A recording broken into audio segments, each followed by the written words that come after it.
Hmm. Oh. Yes.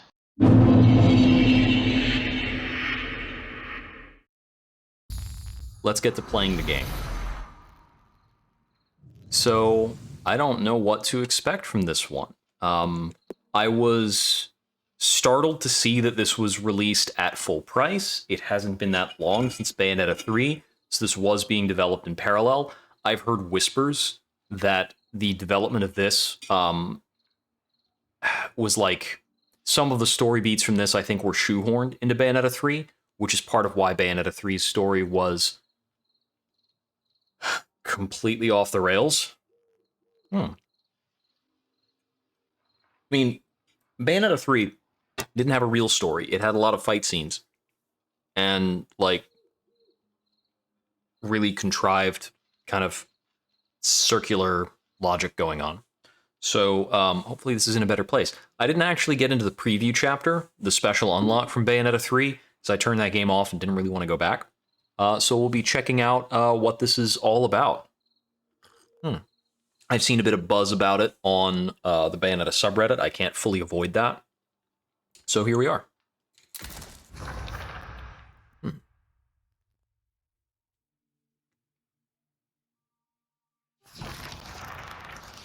Sure that the... Long ago, there existed two clans, the Lumen Sages of Light There we go. and the Umbra Witches of Darkness. Together they controlled a mysterious power. I kind of want to blank slate myself about the existing Bayonetta story. Let's just pretend there hasn't been a story at all before now. But a pair of star-crossed lovers broke this rule, and a child was born with the blood of both sage and witch. It was a beautiful baby girl. Air ready to go day one. As punishment for their forbidden love, the pair were torn asunder. The girl's sage father was exiled to a far land, and her mother locked away in a solitary jail. The witch clan took in the young girl, but she grew up shunned as a pariah, cursed by the circumstance of her birth. Her one comfort was the night she snuck into the village jail to visit her mother's cell. Her mother passed each grueling day barely able to so much as move in her cold cell. But when her daughter came to visit, the witch always showed her a loving smile. Bayonetta is a very kind of contrived, larger-than-life character. So going back to the origins of the character is always going to be a little awkward. On the night of the girl's 10th birthday, her mother was to be moved to a deeper cell. We've got some trill of the main leitmotif is kind of mixed in the background here, but with a violin cover that's nice. The attempt was in vain. More alone than ever before, the young girl clung to all she had left. A stuffed cat named Cheshire, which her mother had made for her long ago. Many moons have since passed. The design of Cheshire was one of the highlights of The girl Bayonetta was 3. taken in by an exiled witch who lived on the outskirts of town. Under her strict guidance, the girl continued to train in the ways of the dark arts. She was determined to be a powerful witch and one day save her mother. Her name was Cereza. So, some elements of understanding here is this doesn't seem to be, I think, the Cereza who was pulled through time, because that would have been mentioned. I've got to hurry. This is a cool way of, like, starting up the introduction.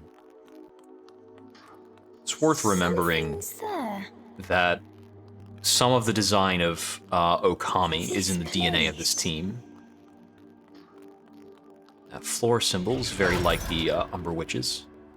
A sorry child. It's interesting to take Bayonetta in like a different artistic direction. Ah, the character movement here is so well done. Stay away. She can't be trusted. Why would you say that?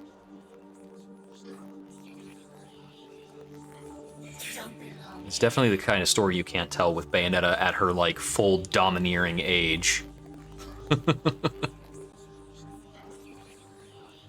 I like the eyes and the darkness and the like the modulation and size. She'll bring misfortune to us all. Oh, that's an interesting stereo effect, like moved from side to side. Mommy.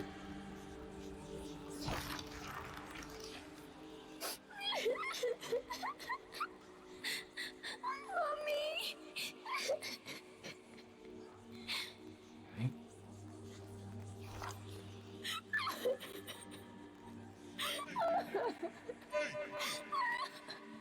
Hey!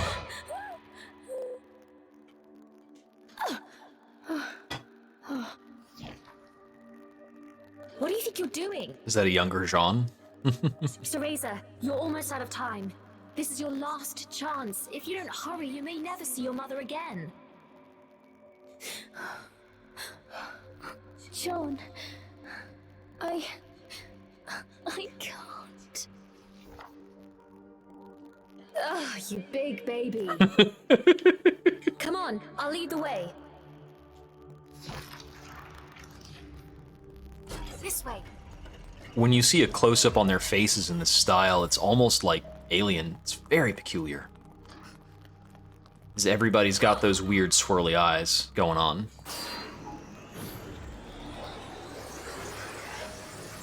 Here, use this. Wow, Sean, you're amazing. Stop dallying. Oh, I see, okay. So we're on a walk in a direction to trigger a jump.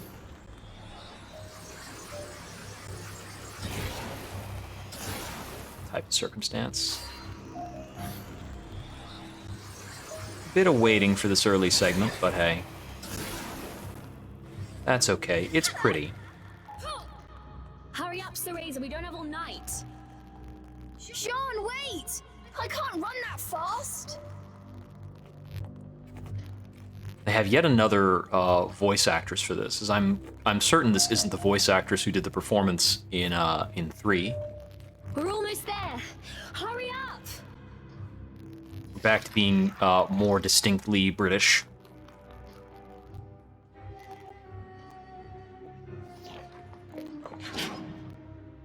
What do you think you're doing?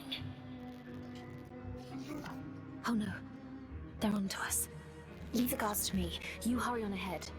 Wait! John! I can't do this alone.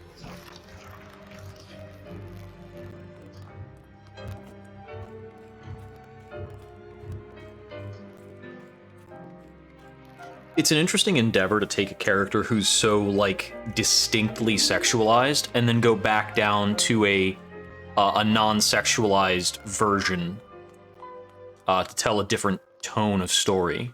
Just a little longer. Hold on, Mummy. So a lot of the buy-in for playing Bayonetta, I think, comes from being that empowered character. So the hook here is definitely about the artistic value, and it's intriguing so far.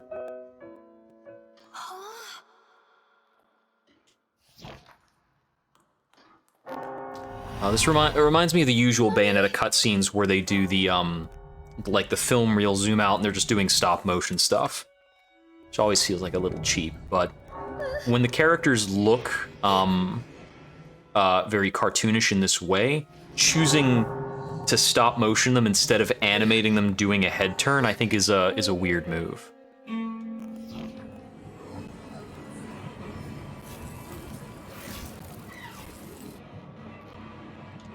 Got demons. What is this? Don't come any closer. No! I feel wrong for, like, watching this.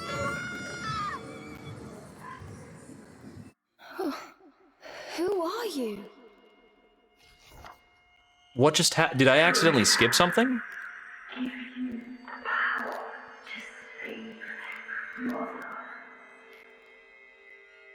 Because that was a really sharp cut. I don't...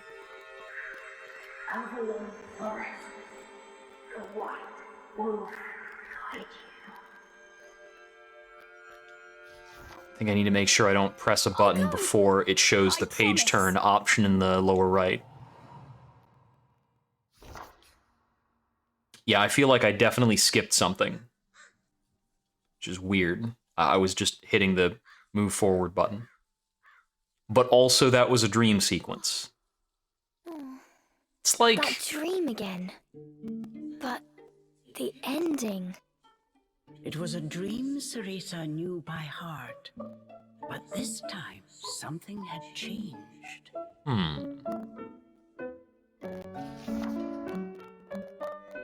Ceresa decided to consult her friend Cheshire. I think you can go like 2 levels more fantastical if your outcome is going to be, that was a She dream. said, if I went to Avalon Forest, he'd give me a fantastic power. If we had that, rescuing Mummy would be a piece of cake. Reasonable startup, I think, though. The Forbidden Forest. The environments look interesting. The oft-repeated warning from Ceresa's teacher rung in her ears. So we still don't know who Ceresa's teacher is, if that's a named character. Teachers who love to whisk away children, stay away. So this is the game that is actually going to set up the fairies. I understand the presence of fairies in Bayonetta 3 is like co-opted because this was being developed in parallel and was not part of the original plan in Bayonetta 3. And it shows. Ceresa's teacher Morgana was standing by the door. Morgana. Her frown discernible even from a distance.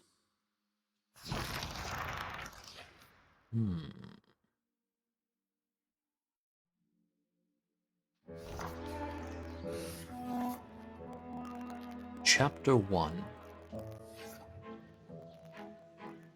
Okay, so this is more of the... This is the actual, like, in-gameplay look we can expect. Okay, so the character's movement maybe a little slow. So there is a lantern, use L to save. Saves automatically at different times, okay. Sure. Do a quick little save. Autosave has its own slot. That's kind of fun. They did a little animation for that. They've also got a bit where Bayonetta is sitting as you're starting that up. This really gives me Okami vibes. Chores neglected, and I find my apprentice enjoying her beauty sleep. I like that I'm voiceover. sorry. I just closed my eyes for a second. Ceresa began making an excuse, but Morgana's scowl stopped her in her tracks. Yes, ma'am. I'll get to them right away. But despite her best intentions, Ceresa's gaze drifted back towards Avalon Forest. This did not go unnoticed by Morgana. Oh. If I've told you once, Ceresa, you must never enter that forest. With your current abilities, you would soon become a snack for one of the fairies who live there. The effect going on in what looks like horns kind of suggests that that might be actually hair, because it's kind of similar to the witch-like effects. There's also kind of a loose butterfly motif in the front of the horns there. Well then, stop your dreaming and finish those chores before moonrise, young lady. All right. Water from the well. Coming right up. I wonder A simple yes will suffice, Ceresa. what voice actress Off you this is. go. I'll have to look that up. Despite her strict exterior, Ceresa had grown attached to her teacher. Morgana had also been cast out of the village. She understood Ceresa's pain, and her stern treatment came from a place of love. So she's got like kind of a butterfly motif up there, but also a spider motif on her gloves and the front of her dress. I'm just going to refer to that as the front of her dress. And she's got the kind of umbran pendant in the middle. And we don't see any kind of umbran pendant on Bayonetta as of yet. Okay, so it's taking time to very carefully show us our objective. Yeah, we've just got the big ribbon. I can't tell if it's supposed to be under the ribbon. I can see a little glint there. That might be it. Oh.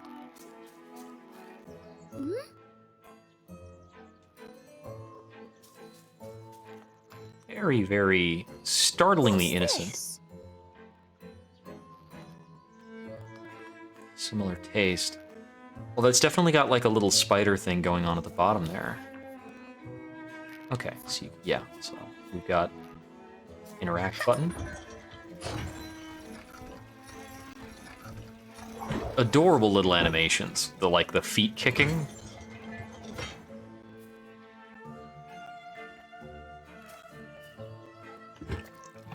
Oh, this is gonna make us walk slow, isn't it? Oh, not really. Fetching a pail of water. It may seem like a simple chore, but it requires a fine sense of control, making it perfect for Umbran training. So the one who is speaking in the voiceover is not Morgana. She doesn't have narrator privilege.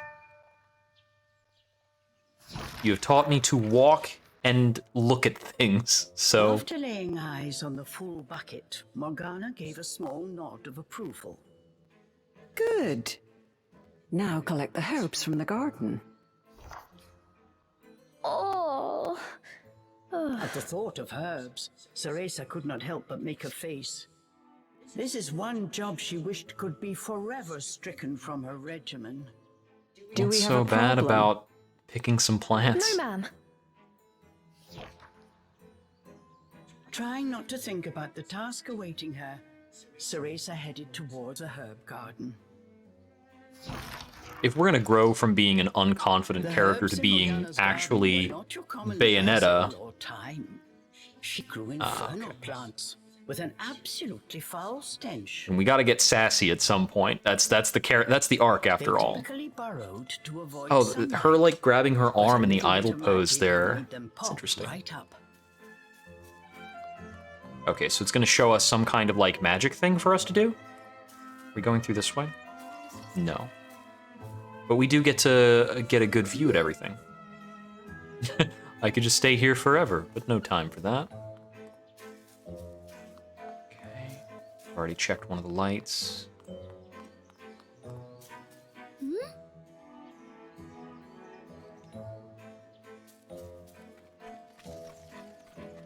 This one rock looks a little different. And so that's the way up to Avalon Forest that we're currently not supposed to do.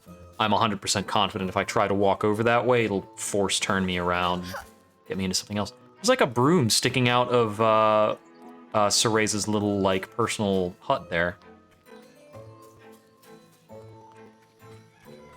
There's a lot going on in the environments and the woodlands and things. It's cool.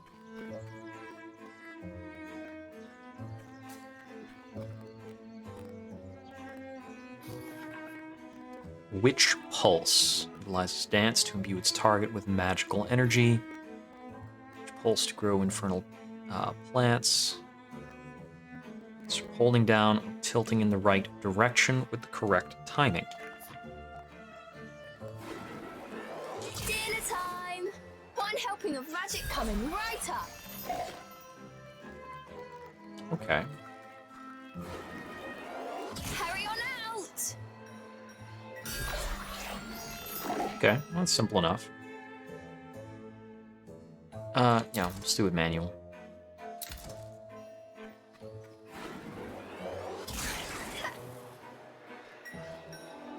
Just a bit more. There we go!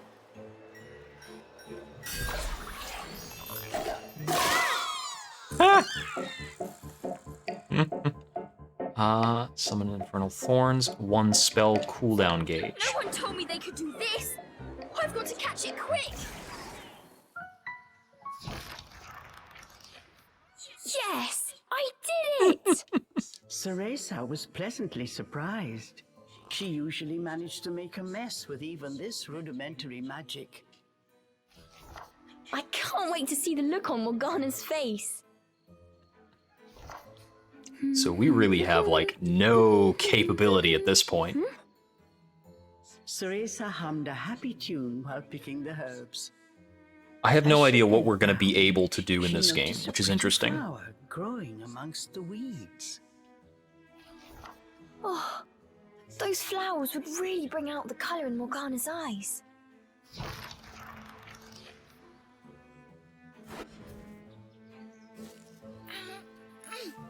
See a couple tomes and things around. I wouldn't mind if it weren't for the smell. He's even got like a bit of a plugged nose for that line read. Oh, cool! It'll let me jump down here.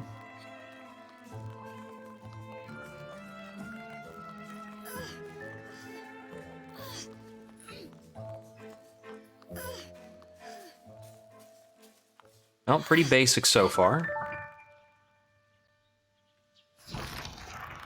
I've heard people remark that this gets a bit complicated over time, which I'm really hoping for. It was full to bursting. If I spend $60 and don't get a challenge, I would be disappointed. How about that, Morgana? Quite the harvest, wouldn't you say? I also picked these violets. They're for you. I thought you might like them. Atop the herbs lay a small wreath. Morgana glanced down at it. Her expression unchanged, she spoke to Cereza in her usual tone. Do not expect praise for this sort of perfunctory performance. Oh, and Cereza, your hair today seems to have lost its sheen. Do not tell me that in addition to your outdoor tasks, you're also neglecting your hair. Very important for a witch. No, ma'am. It's next on my list.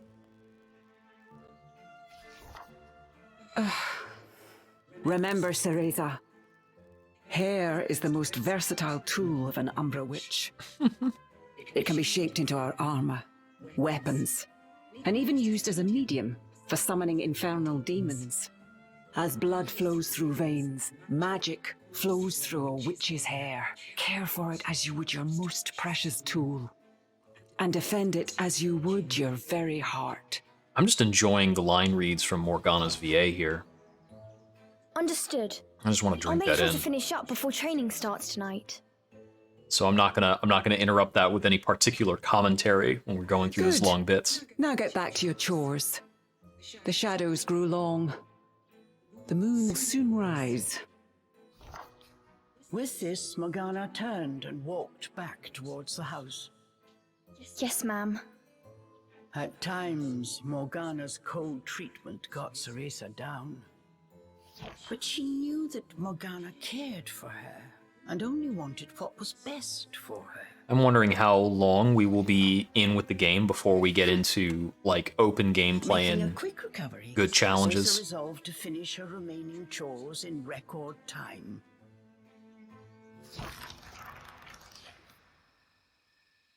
that night. We go into the woods. Into the woods and out of the woods. Almost time for today's training. I'd better hurry, or I'm in for another lecture. Okay. Oh, okay, so time for training. It's probably at the, big circle of candles. That does seem to stick out. Right?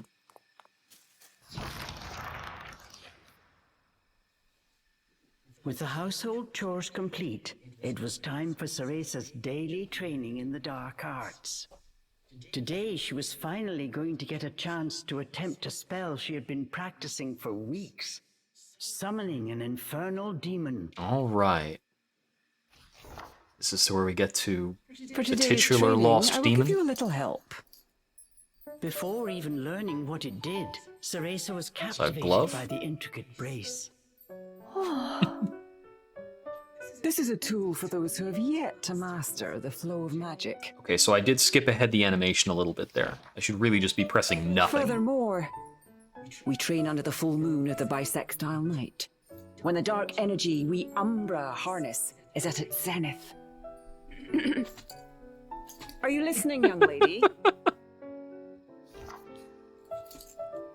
You seem determined today. Perhaps I should let you nap more often. Yes, ma'am. Ceresa's spirits were high. She was determined to succeed.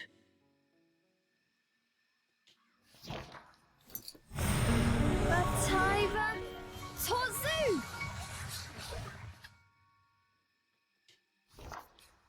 Step by step, Ceresa flawlessly performed the summoning dance.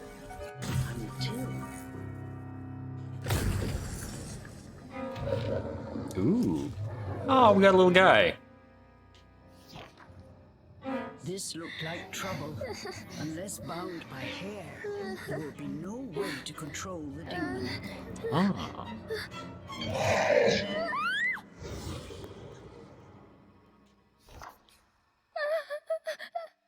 The demon turned to ash mere inches from Ceresa. Without a proper medium, demons will soon die in our world. So We are this finished for seems today. like it's maybe a little slow or bothersome, but it actually cares about its own metaphysics. The game is actually taking time to set up something that will provide us with stakes later. Because if the me try game again, frames around please. our relationship with the demon, Morgana turned and walked giving away, the demon ignoring her rules pupil's matters. desperate plea.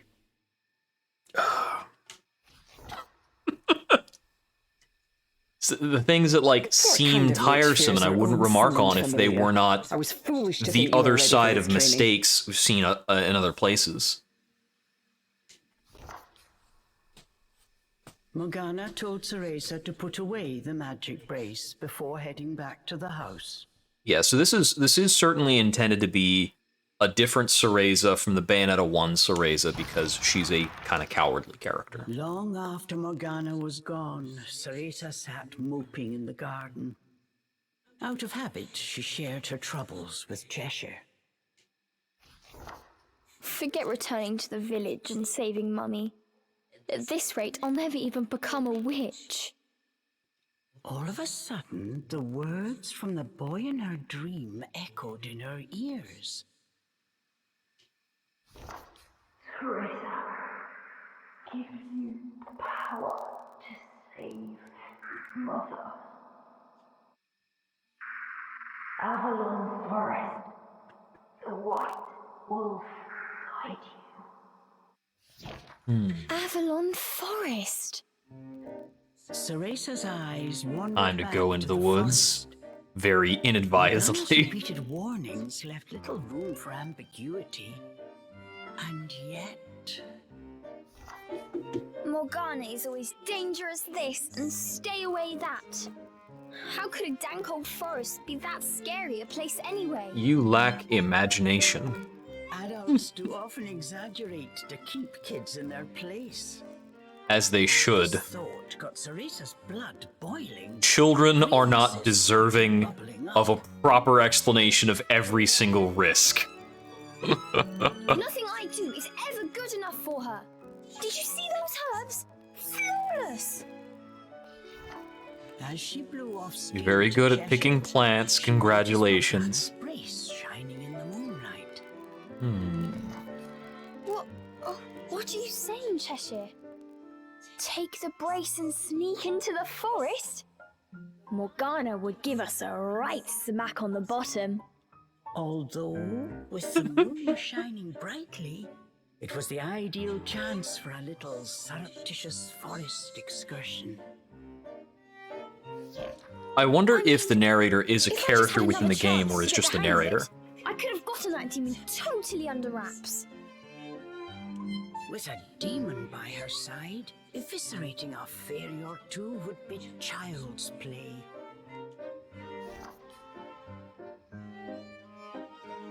That's it! I'm going to that forest! And when I come back with that fantastic power, Morgana will take back everything she said about me not being ready. Let's go, Cheshire. Next stop, Avalon! The voice is nice and distinctly childish. I do wonder, like, if this VA has some other work that I could reference later.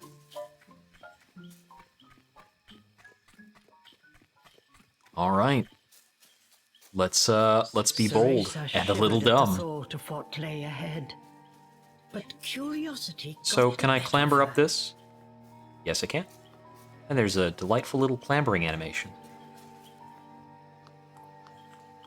Oh, they like, okay, so there's a, so this blue outline of the character, kind of adjusted as I moved into this area. I don't think she was outlined in that way before. So that's a cool, like, artistic lighting system. And I see that while I'm behind stuff, I get like a little silhouette thing there. Might be important later. Fixed camera is underutilized. It is the way to go in a dozen different games.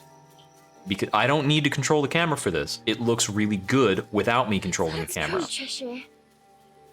Ooh, I like this mist effect. This is like 110% giving me the vibes from Okami and a little bit of Ori.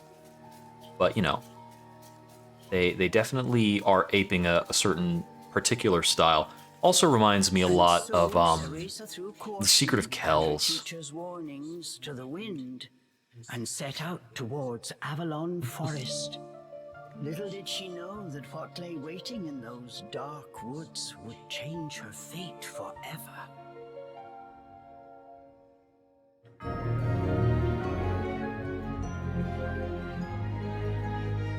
All right. So is that the whole of our chapter 1? I should hope not. There barely anything has happened. Although I suppose if we select by chapters later, it would give us something to skip.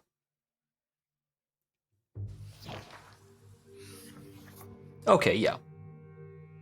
So the game starts, I suppose, on chapter 2. Into the unknown. Massive trees blocked almost Into the all light from the moon. unknown. An eerie silence. Song was the one good thing to come out of enveloped Frozen 2. She cautiously ventured onwards.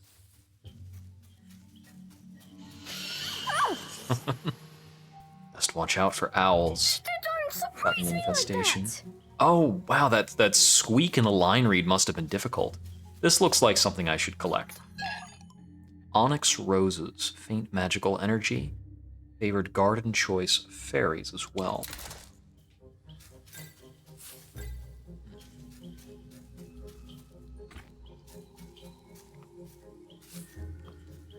Looks like a ladder.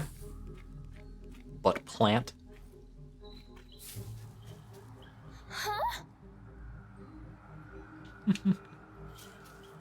Don't look down. Come on, Cereza. One foot in front of the other.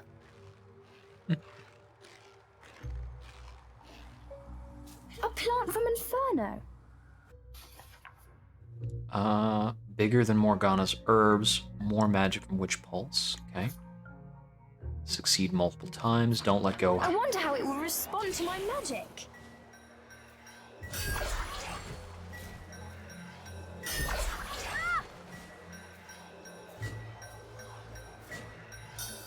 My magic feels more powerful than before. Could it be the brace? Okay. It was a little more confusing how to interact when it added two things there. Avalon drops. Okay. Magical energy. I imagine these are two different currencies. Is this a side thing? Oh, what do we have here?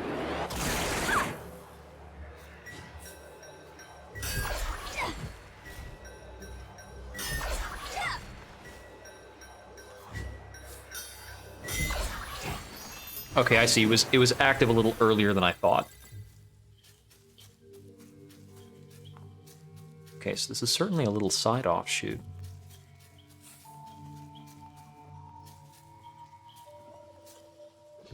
Okay, so I can jump, but rather than that, what do we have here?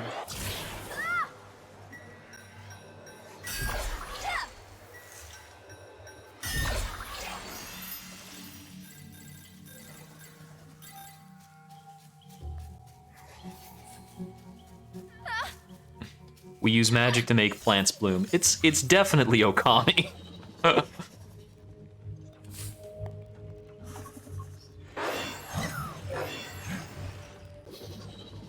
Is that rhythm-based?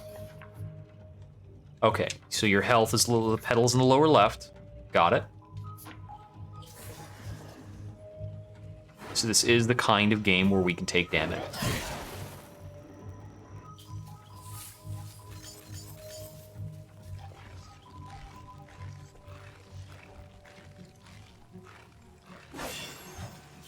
We're not purely puzzle platforming or anything like that.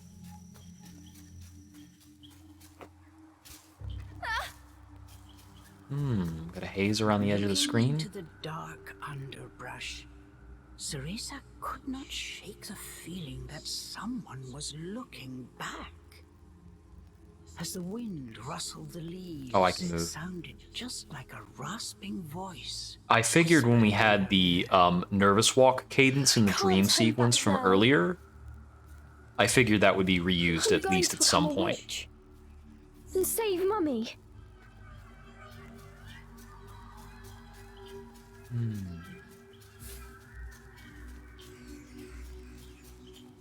A lot of weird plants and shapes.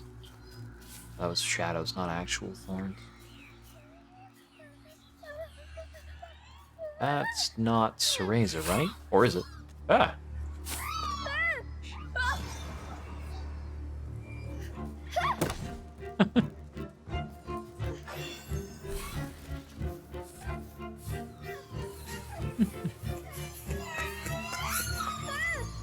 So that would be the look of the basic enemies, I'm guessing?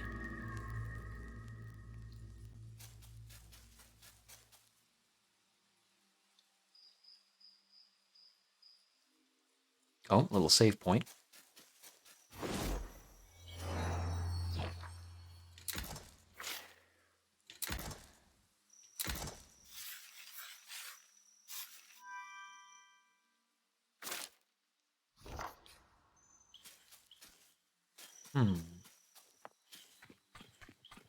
What was that? Must have been a rabbit or something. Right, Cheshire? I mean, we saw a rabbit earlier get wrecked by a man-eating plant. Other little things that are moving around. Got things that look like butterfly wings. Is One of those someone out enemy there? variants popping out of a bush. Oh, there's a lot to visually pay attention to. That effect for stepping along the path. There's things on the side. There's the thorns out in front. They do a very good job of making the environment look properly busy for being a dark forest. Ceresa could not shake the feeling she was being watched.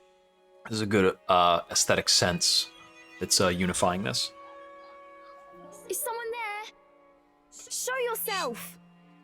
And then, as if to answer her call,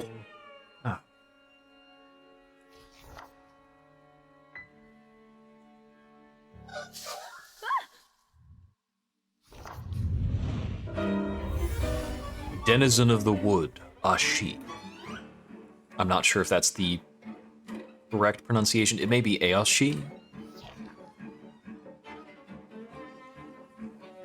these were fairies, nefarious creatures who ensnare the souls of humans who venture into the woods to feed on their vitality. This time there was nowhere to run. Ceresa was backed into a corner. Please, please work this time. Fingers crossed, Ceresa prepared to use the summoning spell she learnt from Morgana. Oh, the glyph is like a little wobbly. Perhaps because it's not entirely practiced. Did not seem to Even work, after the summoning circle had faded away, no one had answered her call. but nobody came. Why? I did everything right.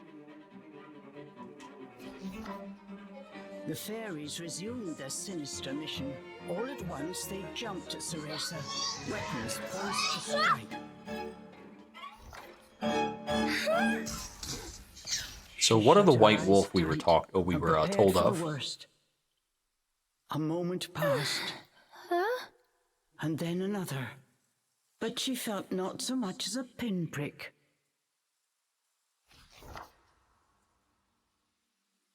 What? Who are you?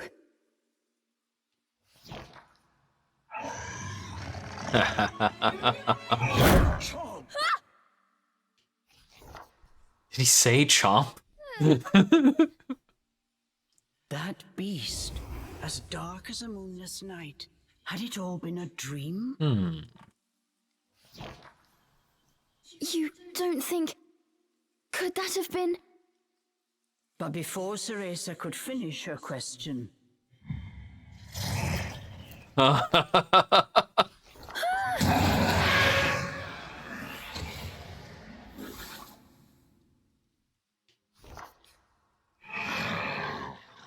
This was a doll created by her mother. Was it enchanted all along in this canon?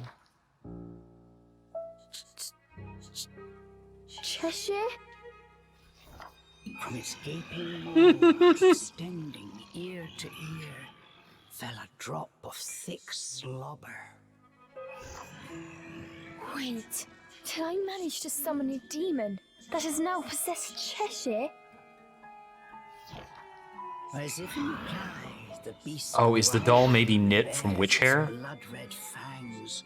Or with Just some as witch Ceresa hair? feared, a demon had indeed possessed her beloved stuffed cat. The creature had desperately sought a medium in order to survive in our world. In lieu of hair, it settled for one made of felt. Looking around, the demon's eyes found Ceresa. It let out a low growl. After her initial terror, Ceresa realized So she definitely doesn't have the medallion on. the demon was saying. In terms of the model, she's definitely got Bayonetta's neck. You want me to return you to Inferno? Now, how would one go about doing that?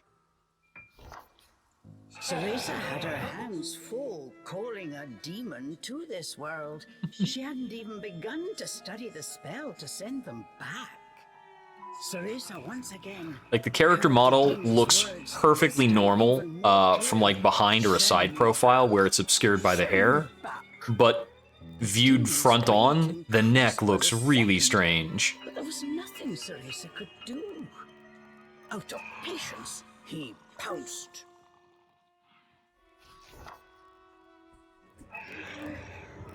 Claws like daggers descended on Ceresa.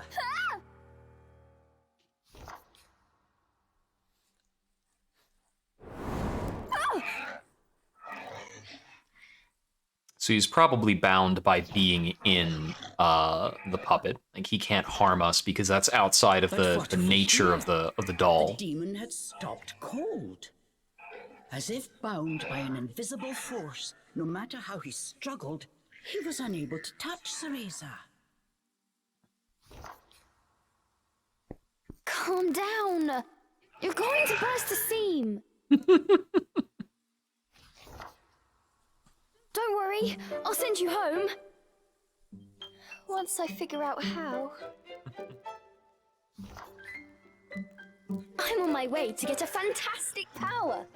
With that, sending you back should be a piece of cake. She certainly got some confidence going. It's very selective confidence. Giving up his attack, the demon turned his attention elsewhere. Intrigued but a little scared, Ceresa decided to follow a bit behind. Hmm.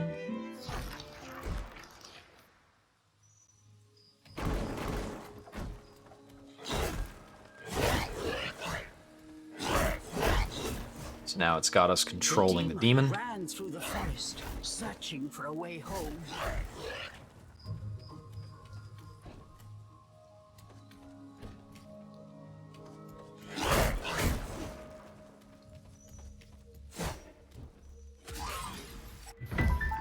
Yeah, and the demon can actually fight. The narrator put on, like, the demon voice.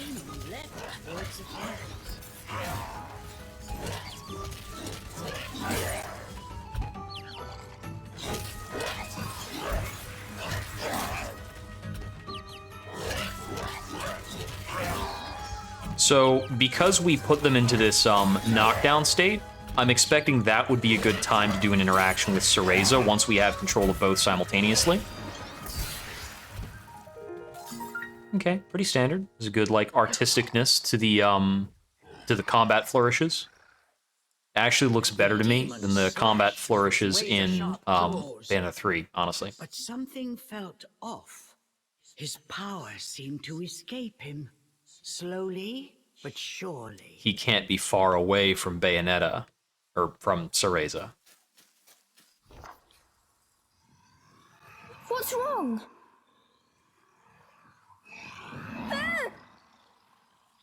The demon bared his fangs. He was clearly suffering. Are you sick? Or hungry, perhaps?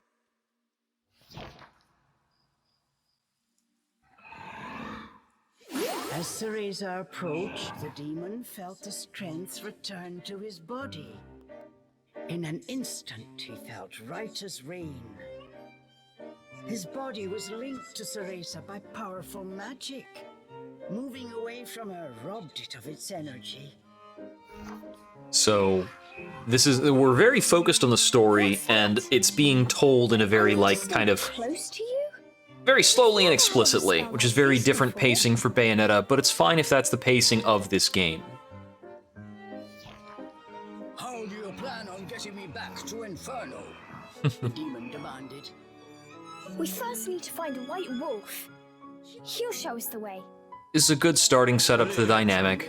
I'll find him, said the demon as he clambered to Initially terse, a lot of room to grow. I'm Cereza. What's your name? I have no name, replied the demon curtly. You don't have a name? That must be terribly inconvenient. Though I must admit, I haven't the faintest idea about demonic manners. May I call you Cheshire? That's the name of the stuffed cat you decided to borrow after all. Just, the aesthetic is just very Well, let's call you delightful. something. If you're going to make a fuss about it, why don't you just find a new body? If this voice performance was anywhere near Viola's voice performance in Bayonetta 3, I might have shut the game off by now. But this is great. Fine. I'll just call you whatever I please.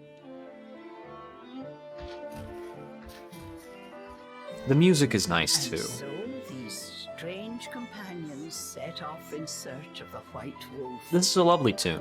What mysteries await? And there are occasions where it's using some of the leitmotifs from Bayonetta, but this is largely original, it seems. Okay, now we're getting to it.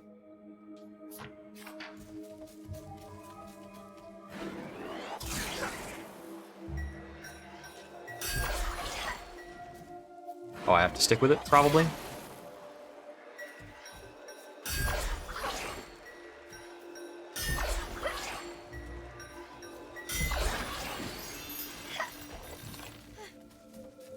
The demon seemed to have calmed down. Remembering that he could not touch her, Cereza breathed a sigh of relief.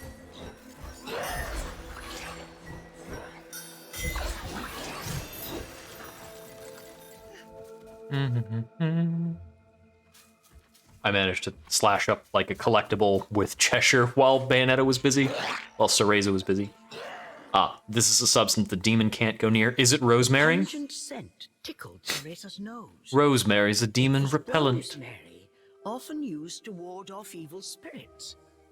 Okay, this is a puzzle element. How do we get our demon past the rosemary? Pulled away, face scrunched up in disgust.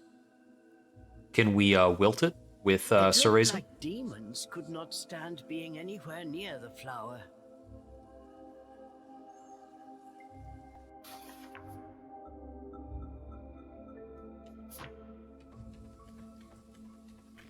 Okay.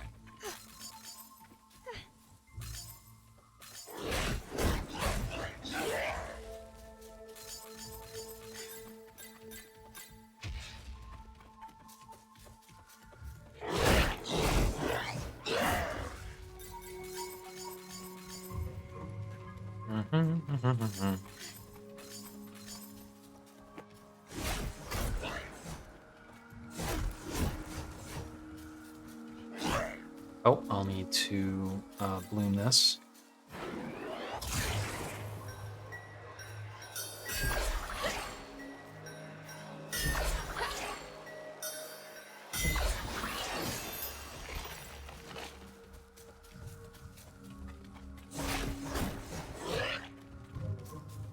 All right.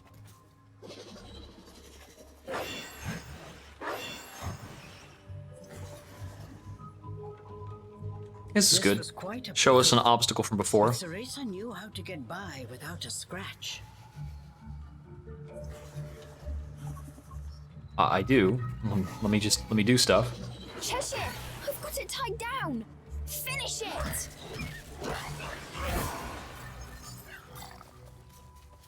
Now we're starting on the teamwork.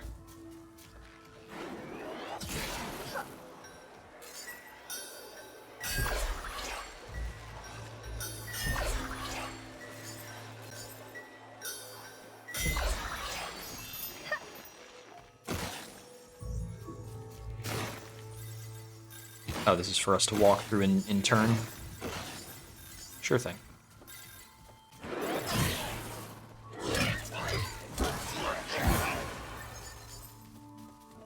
Oh, only, I'll go first to make a path. this is thin, You wait here. so only, Cereza can walk across it. Uh-oh.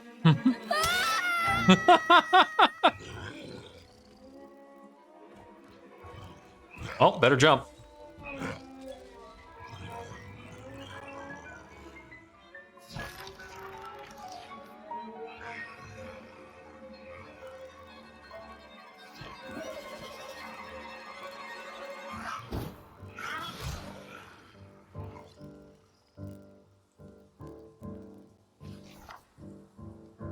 Stop!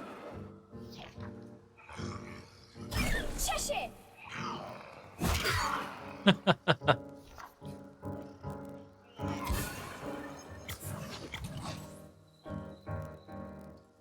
Oh, All at once, Cheshire's body shrunk to its original cuddly form. Cheshire!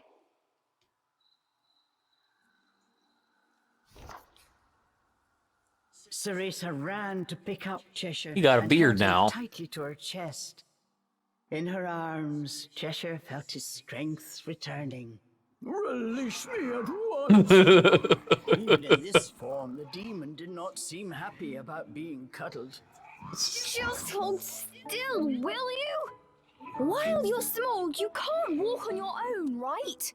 I'll carry you until you can transform again. Not having a massive demon breathing down my neck will make it easier for me to calm down too. While far from pleased about being treated like a stuffed animal, the demon had no choice but to swallow his pride. so if this is the same Cheshire we see in 3, that'll be a big change. Like, a big evolution of the character. Oh, okay, so while I have the two of them, I can still move the doll around. Huh. Even with you in there, Cheshire still weighs the same as before. Switching modes. You can switch moving together, moving apart. Unleashed mode. Press R when holding to have him go. Hug mode. Okay.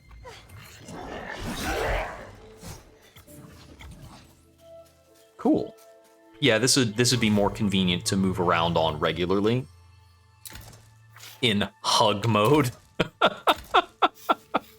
I'm just delighted that they called it that.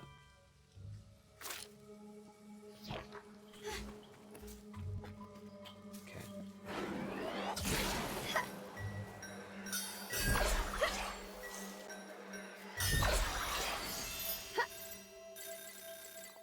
Building up this currency, whatever it's actually for, we'll find out as we go.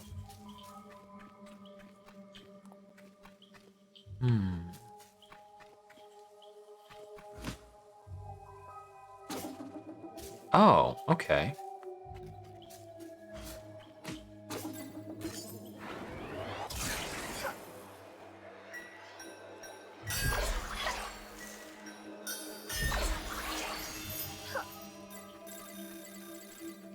Okay, so we can jump down from there.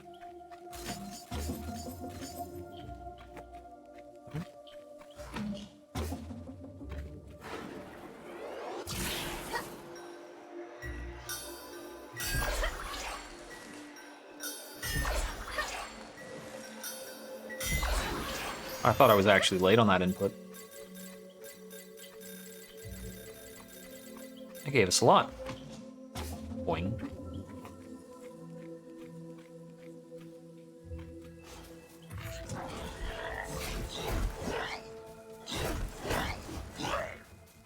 So we've got Rosemary here. More rosemary. They'll have to let me through from the other side. Cheshire, I'll toss you up there. See if there's a way forward. So I'm imagining that if I have to toss... Yeah. Come here!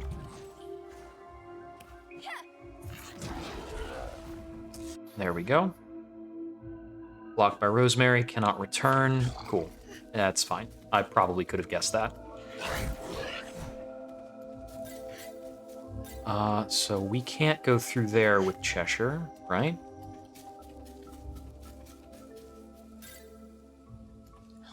Yeah, that's a no-go. So let's see. Ah, I see.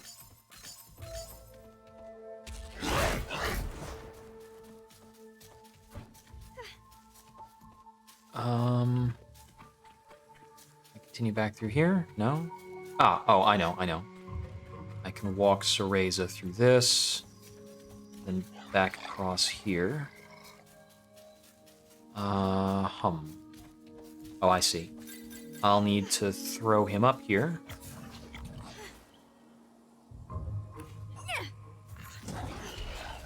And then go back over this way.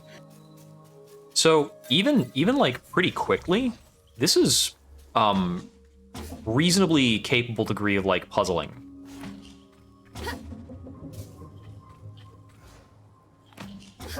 Like this isn't complicated, but it's not free. Cheshire, let's go!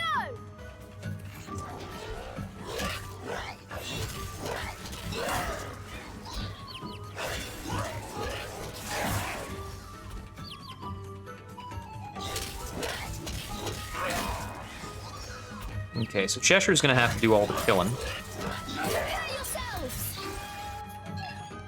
Magic butterfly? Ah, cool.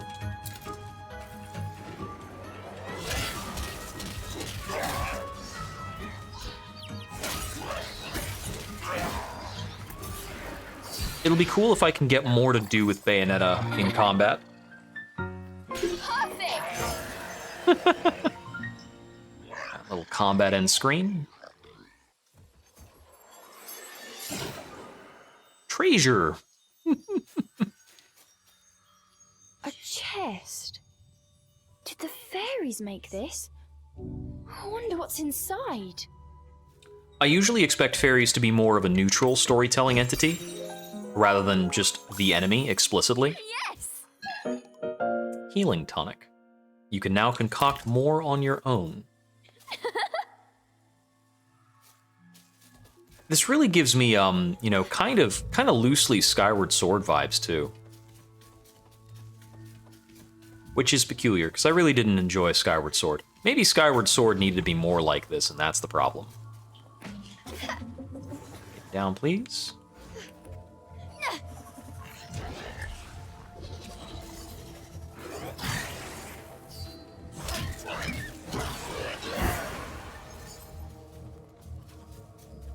Can I jump him across there? No? That's a little something. I mean, I think I just have to do this and get my butt through here. And then, let's see. Don't seem to have any kind of magic for this bulb. Oh, is this just on a timer? Oh, these are just on a timer.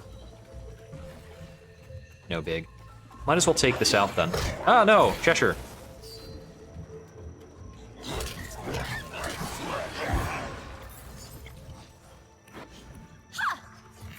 Take a look up there. Oh, I can walk around that.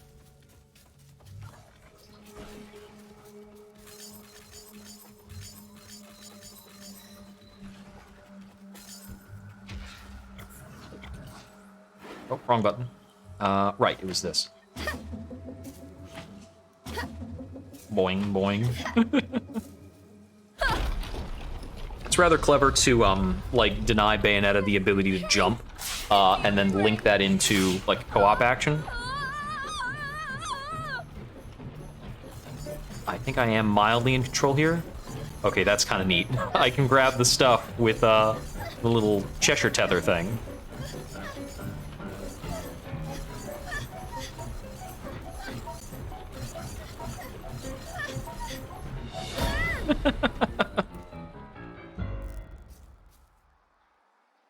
I don't quite understand the presence of a stone wheel in the middle of a fairy forest, but I suppose in a fairy forest it's all free game. The way things kind of paint in as you move forward is pretty cool. Oh, these are our classic alchemical ingredients, which is gecko, mandrake, and unicorn horn, I think. Those are in every game, Perhaps actually. I'm not the first witch to enter this forest. Probably won't need them the whole time. Oh well, it means we've got a place to rest. Look what we have here.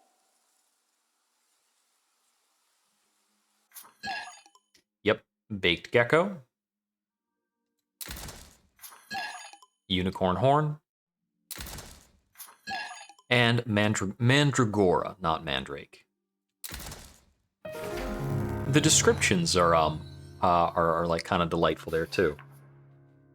Best put it in your rucksack. Large red arches are sanctuaries unlocked by approaching. Be sure to unlock one whenever you pass by. Let's take a break.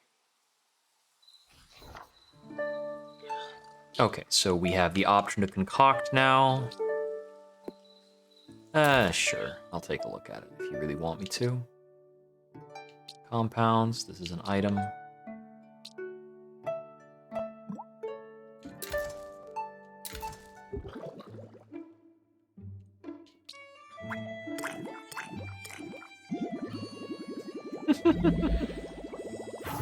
At least they made adding the materials more convenient than in other games, and they gave it a delightful little animation.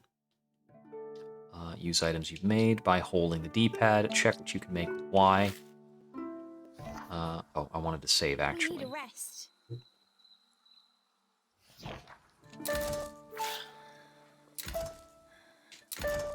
Having a Cheshire over on top of the arch is nice. I'm guessing they used the common feature of archways to denote this because Cheshire being there, they wanted to make it something. I thought that might be destroyable. So, okay, I see. So it's already got the healing item ready to go on the D-pad. It's a D-pad up. So I'm presuming there are only 4 possible consumables, which I like. You don't need a ton. I don't actually want to fuss with menus and, like, hotkey things up. Okay, there's the white wolf. Before them stood a large wolf. Its snow-white fur shone pale silver in the moonlight. It's a weird ass looking wolf. Avalon Forest. The white wolf guide you. Cereza was captivated by the wolf. It seemed almost not of this world. Almost? What was your first hint? Is it like the magical forest, all the fairies, the fact that it is weirdly tall, Wait! maybe all the markings on it, on the face?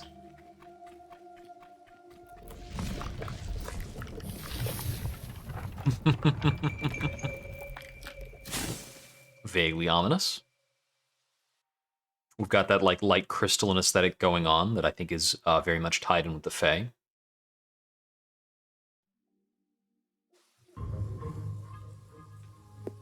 No, I don't need to review the controls.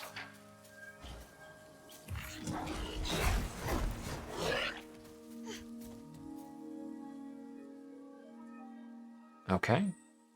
I was tempted to skip that. Just giving the game a little bit of time. Okay, I understand that. You don't have to tell me that I need to follow the tracks of the wolf.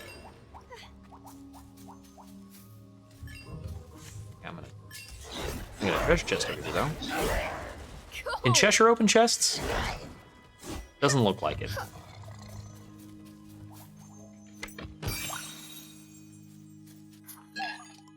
Blast cocktail. Done nearby enemies. Okay, there's something that Cereza can do in combat, probably. Because I'm assuming that any consumable we use is going to be based on Cereza's position, not Cheshire's. Oh. The world before Cereza seemed to warp and bend. She have to learn to hiss these out of existence? No avail. Could this be a fairy trick? Cheshire was losing patience with his hesitant companion. And why so much narration all the time? We've still got that wolf to catch. I'm getting ready. Just give me a second. Can I go through it anyway?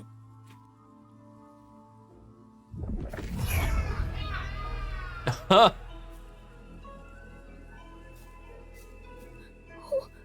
is this?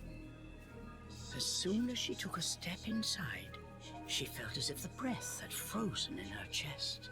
All around her were sights strange and terrible, as if she had been dragged into a waking nightmare.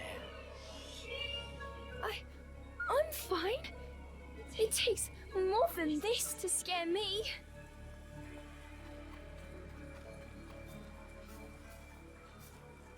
How am I supposed to find my way in here? Suddenly, Cereza's magic brace began to glow.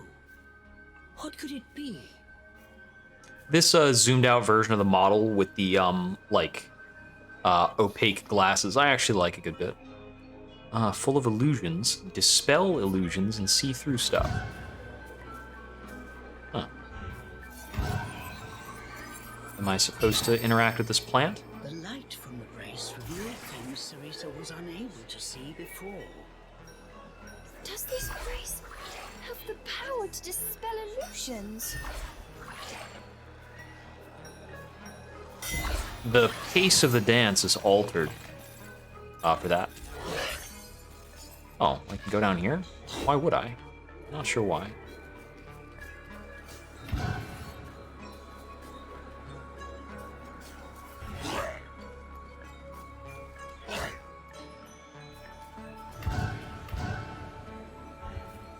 That's a neat visual effect. Like it's arcing out. It points at various things. So, is there something in particular I'm going to need to look through? Or is it still just the same, like, interact with plants, except the plants are now slightly different? I can't seem to find an interaction point for those. Although Cereza's facing is automatic. While I'm, using this, like, see-through illusions thing. Upon close inspection, there appeared to be distortions as if the air itself had cracked. I question the need to pull me into this alternate storybook thing for everything that needs to be said. The girl and demon exchanged a glance. I feel like some of this could have been done over gameplay without having to break the pace so much. Cheshire's indecision did not last long, but try as he might, he was unable to open the cracks any further. Try using magic to open it? Come on! We have no idea what's lurking on the other side. Cheshire gave a mocking snort. I am not making excuses! Alright, fine! Okay, Cereza. Just like you practiced.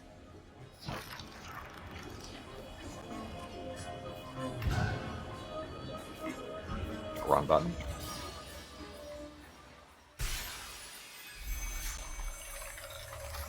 Are we going into a dungeon? A lot of cool visual effects going on here. I want more of the gameplay to chew on and appreciate. Brilliant light. What lay before them was a sight unlike anything either had seen before.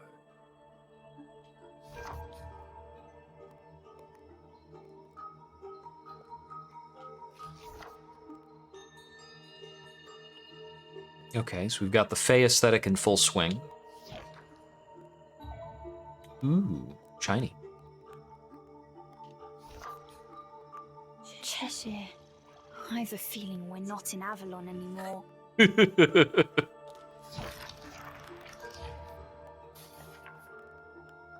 Tir na Nog are the source of the fairy's illusions. Find and destroy the core at the heart of the Tir na Nog. I'm not sure if I'm saying that correctly, but, you know, whatever.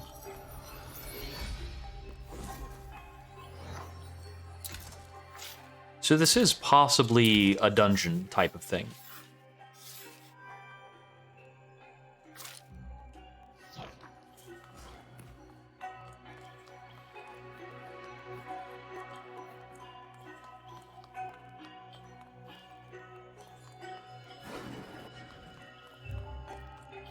Okay. Can't go through that.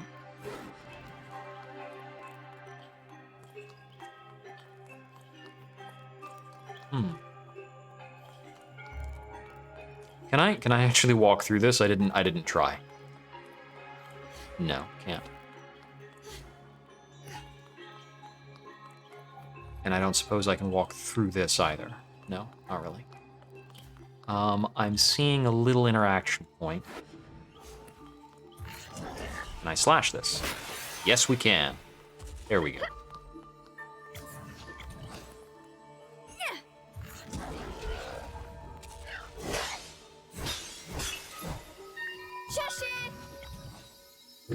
There we go. Okay, so this is the flow we're aiming for.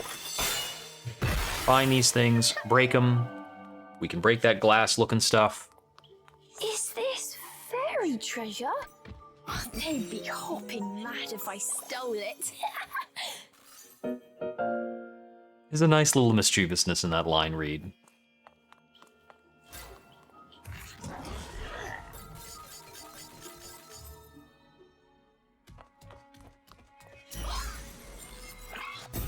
Ah, a ranged enemy. Good.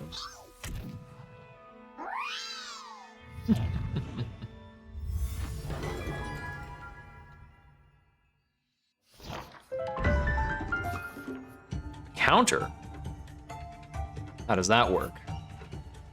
Or with the right timing.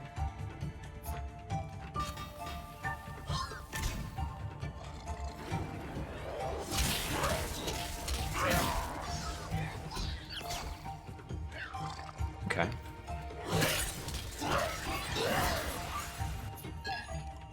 Crescent cluster, restore some stuff. Okay.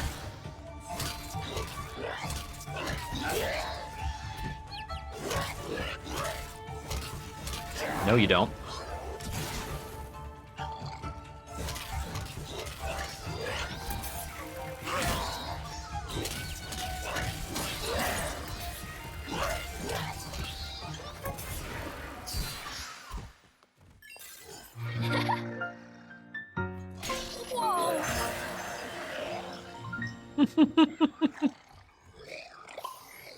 I just like watching Cheshire growl at stuff a bit.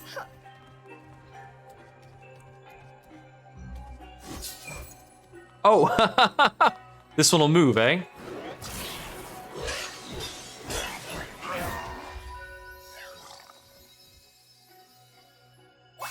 It dodged me. Come on back now.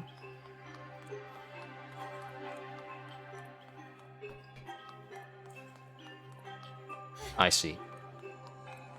Almost certain Cheshire needs to be up over here while I stand on this. Or actually, I presume, since there's a chest up there and Cheshire can't open chests, I need to go up there as Bayonetta. Or as Cereza.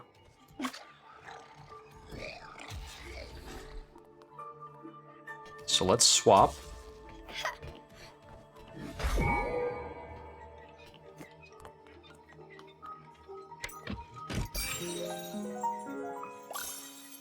Yes!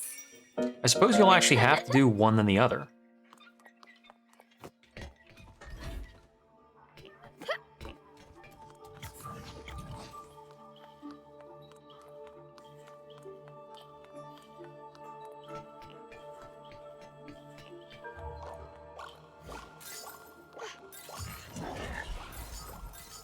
Quick detour for this. Cool! Is that how we get more life? Yep. Okay, 5 of those for an extra health segment. Got it. Game's gonna have to get a lot harder if I'm gonna need more segments. But there's a lot of room for this.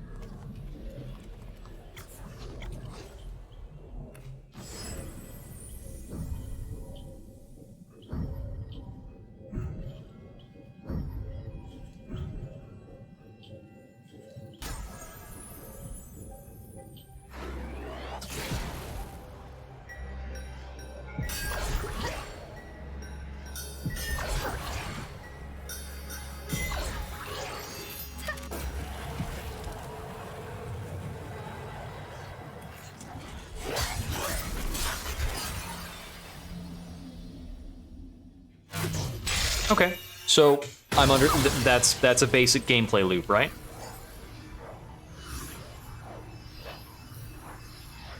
Ba ba ba ba ba ba ba ba wah, ba ba ba wah.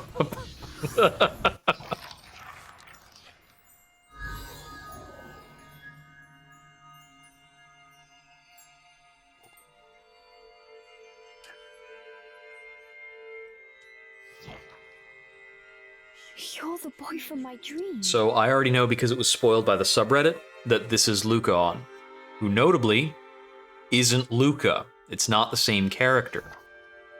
Never supposed to be. Waiting. Like shoehorned weird stuff into Bayonetta 3 and like stole a character name for no reason. How?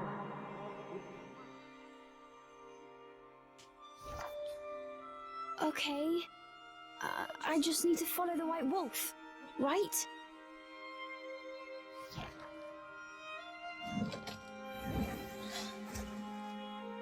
Destroy all elemental cores. Okay. I'm willing to accept that because the game's kind of doing a Zelda, but elemental frameworks are so played out, man. And I don't expect it to have a feature in gameplay because Follow. Elements has never been part of Bayonetta's kit, and it doesn't need to be. Elements is a boring part of almost any character's kit at this point in reality. Like, we have gone far enough, you don't need to make your game about the elements anymore. They had returned from the strange world. The forest was just as they had left. If you're gonna do something with the elements, it has to be kind of cool. Not quite. It was one of the biggest weird things It about seemed that destroying the device at the core of that rift God of War 2017 revealing the true is that path forward. you go through a whole big amount of the game you've got the frost-aligned enemies that your axe doesn't work on, and then you eventually get the Blades of Rage, which have the fire alignment, and so then that actually works. Other Tirnanog in this region.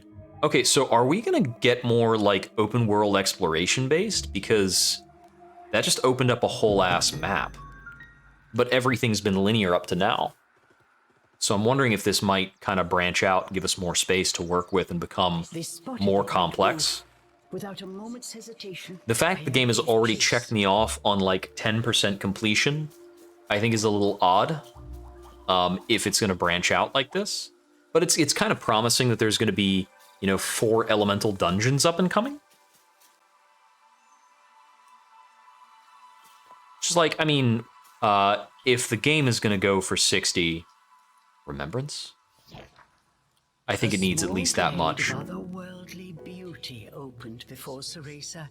Hmm. This dark forest held secrets yet.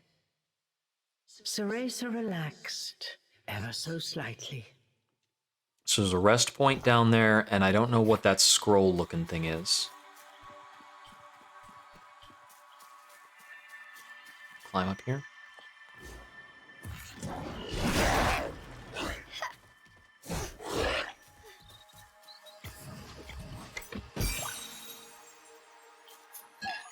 Umbran Syrup. Temporary invincibility and increased speed casting Umbran arts. Okay. Nothing else back here, right? No. Just the chest. Yeah, so now that we have it, it's immediately bound to left on the D-pad. New sanctuary.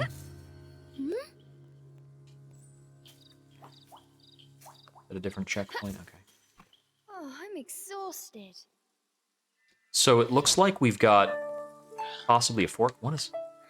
Tirnanog menu has been unlocked. Retry it or play its time trial. Okay. I'm not necessarily interested in doing that right now. It's, I suppose, novel that it's doing that, although the game hasn't shown me any kind of grades for anything I've done so far.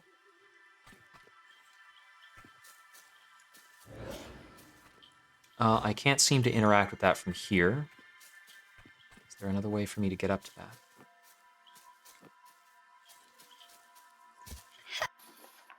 Journals. So this is something I have to open the pause menu to read. Okay, so this is written from Ceresa's perspective. Okay. That is very, like, sidelong. None of...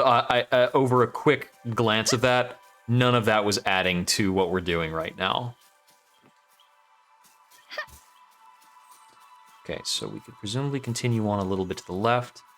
Can I climb up here? No. All right. I see that I can go across this. Yeah, follow the wolf. I get it. I'm doing other stuff right now. You've got chests and things for me to grab.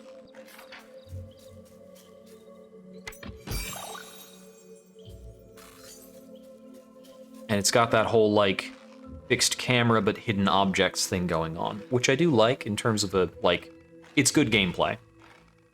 Perfectly valid. Although I may not need anything. I'm gonna go this way first. Because it's not the right way to go. Ooh.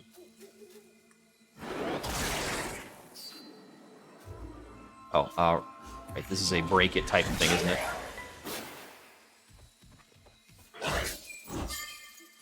Okay, I see.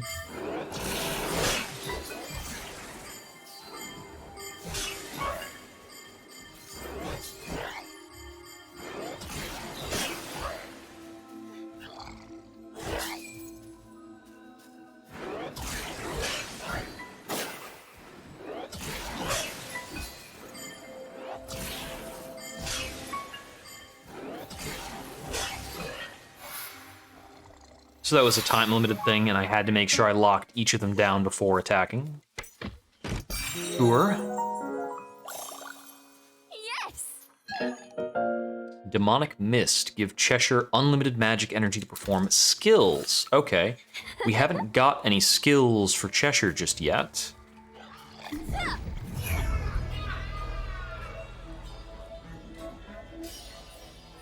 Another Tiernanog.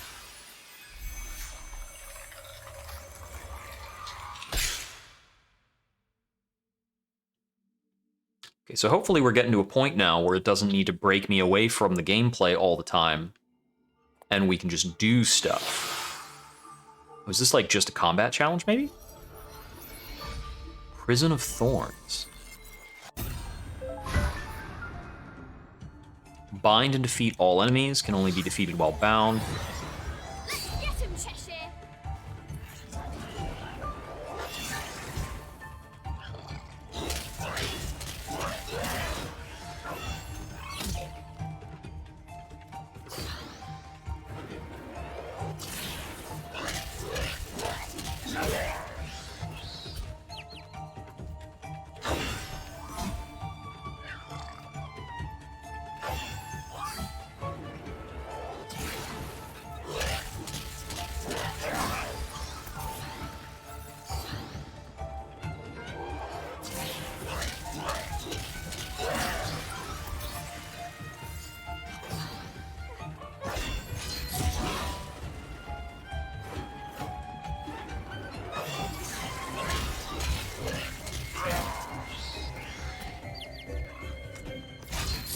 No, thank you. Hey!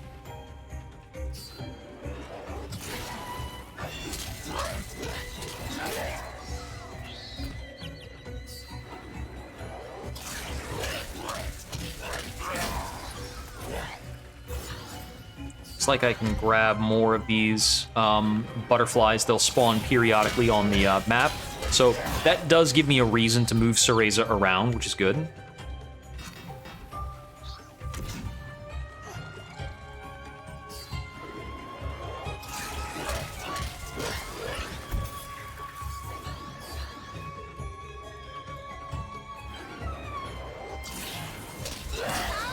That particular trial was a little time consuming because I had to wait for Cereza's stuff to recharge, but I can see that it would feel smoother if I had more magic capacity, so that'll make me feel good about upgrades down the line. Cheshire, over here!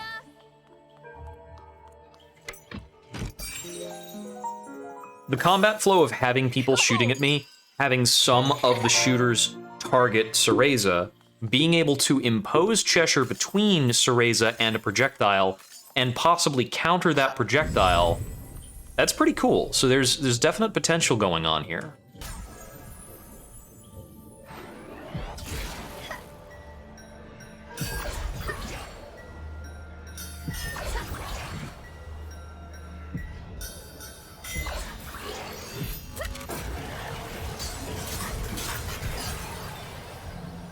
I don't have to wait for the big eruption to stop before targeting the crystal with Cheshire to finish off the Tiernanog.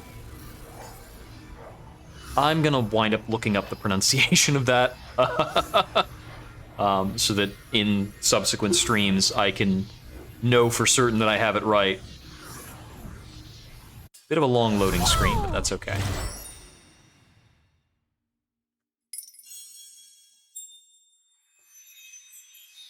Okay, so locking that down added another journal page. Vanquished all Tiernanog in Jade Hill. The ominous fog has been lifted. Points of interest are now marked.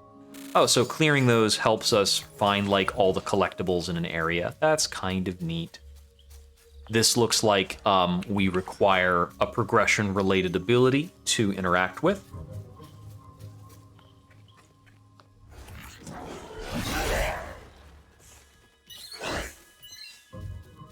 That's a tooth.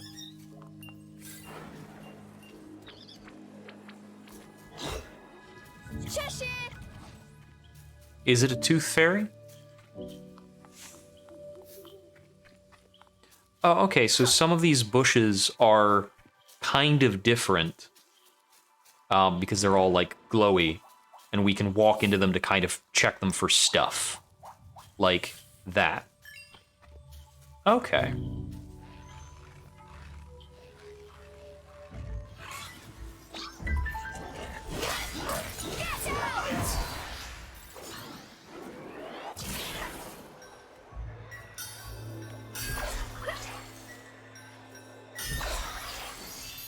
seems like there's a nice big interaction window on getting that stuff to trigger. Don't need you to be out right now.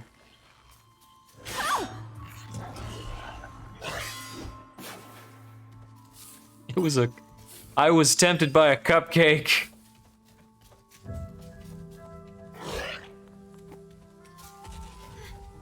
Come here! What's over here? Okay. Well, I can see something over there, but not sure how to interact with that as of yet. Oh, finally attack that for me.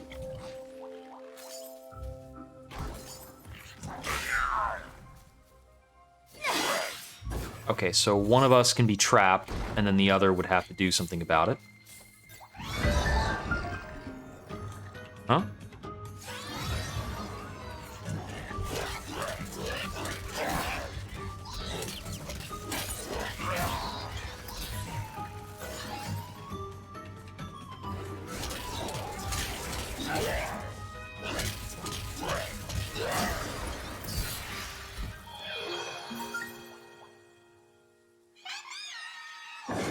Oh, I see. So if I run into enemies like that, I'll be pulled into a combat. Ah, so I can trigger that with the dull checker without having to waste any time. Just get auto picked up if I start the interaction with them. Oh, he's carrying around the traps.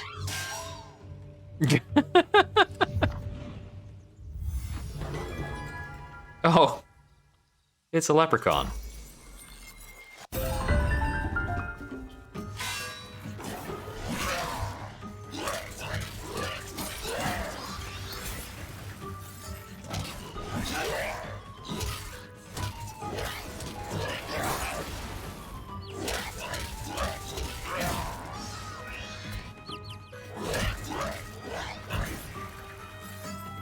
So I can also pull Cheshire back mid-combat, which might give us interesting options for, like, avoiding an attack.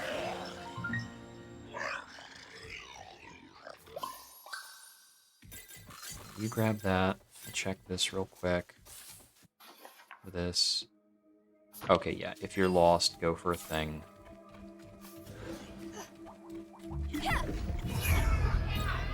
Oh? Those cheeky fairies! What's their problem? It's because they know you're weak. Cheshire patronized Cereza.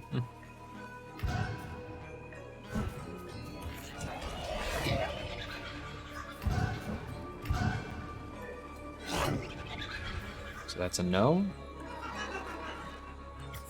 Can I walk back out of this? Oh no, I just need to go this way. Here we go.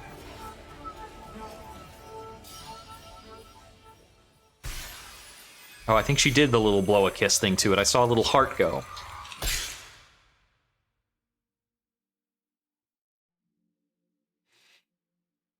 Ba, ba, ba, ba.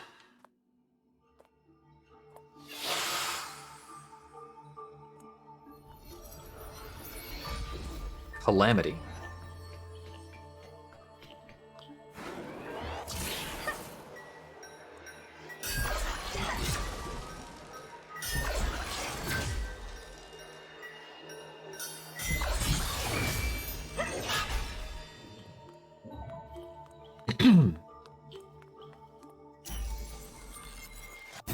Got some traps and some leprechauns. You're getting punished! Whoops.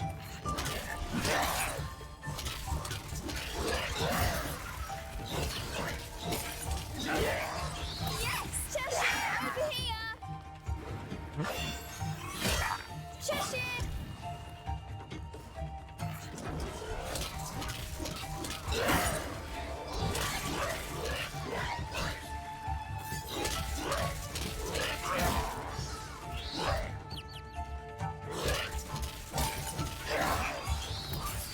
Oh, come on back over here, please.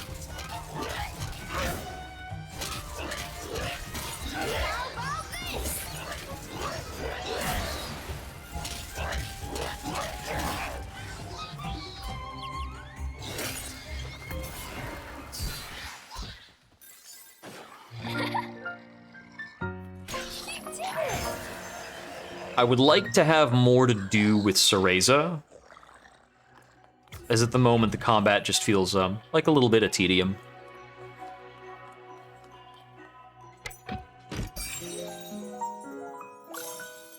Yes!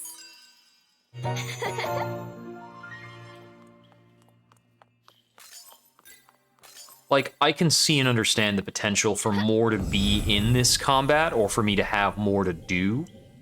I'm not even hitting that many buttons right now.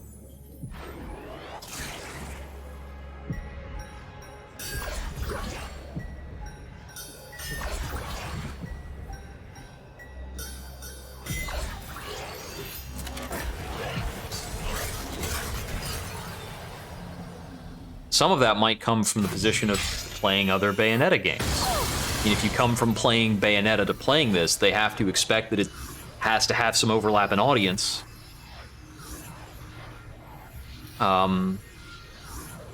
So people who are accustomed to an action game, this has to ramp up a little bit more.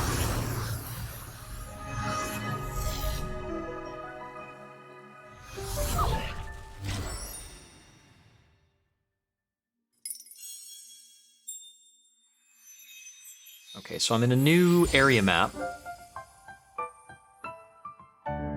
in Leafy Nook.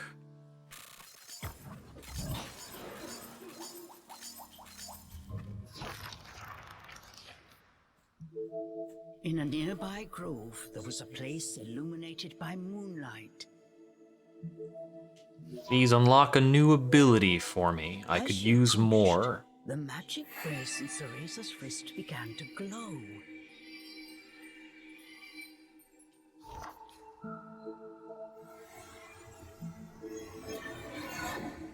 Oh.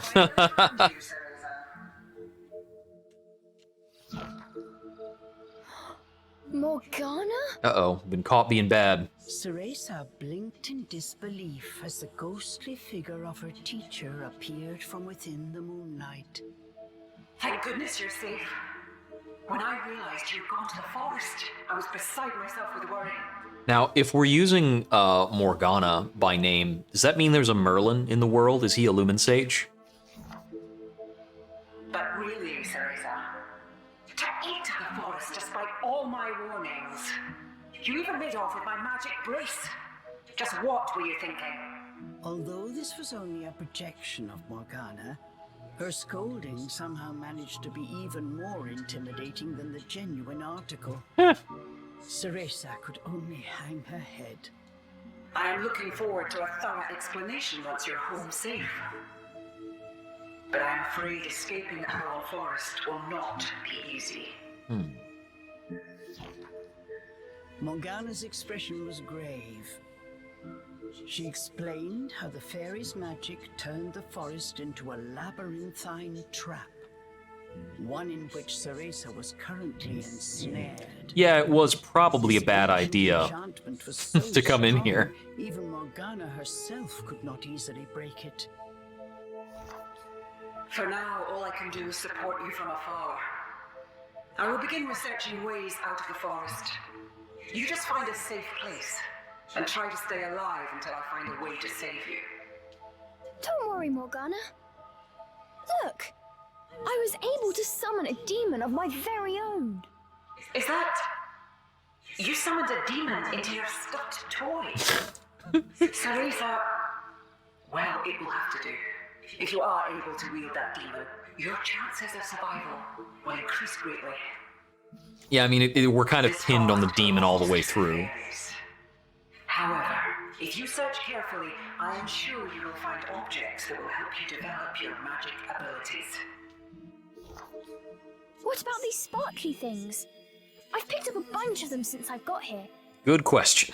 Yes, that crystalline structure is a stable source of magical energy. If you feed it to the demon, it Yes, will let's upgrade. your powers.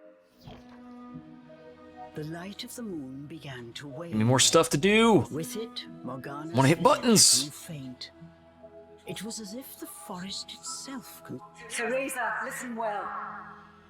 Demons are... Okay, that's fine. We've been going through a lot of talking. And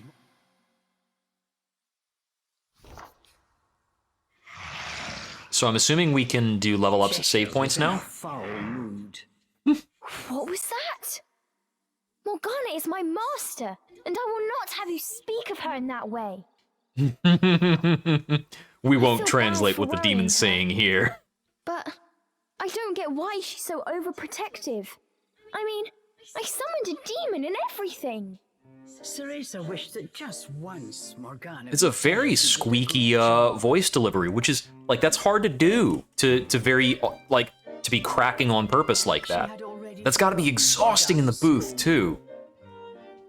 Well, back to chasing the White Wolf. If we get that power, even Miss High and Mighty Morgana will sing our praises.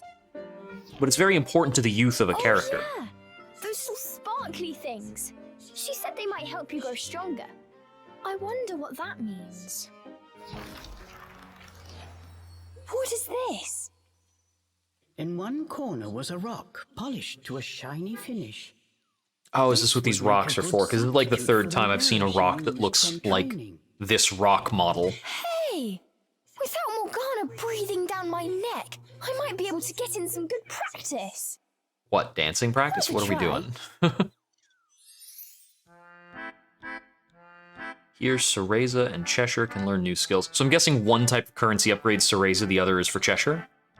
Cheshire's skills are on the right. Cheshire learns skills with Avalon drops. Oh, this is our menu cursor. Oh, that's adorable.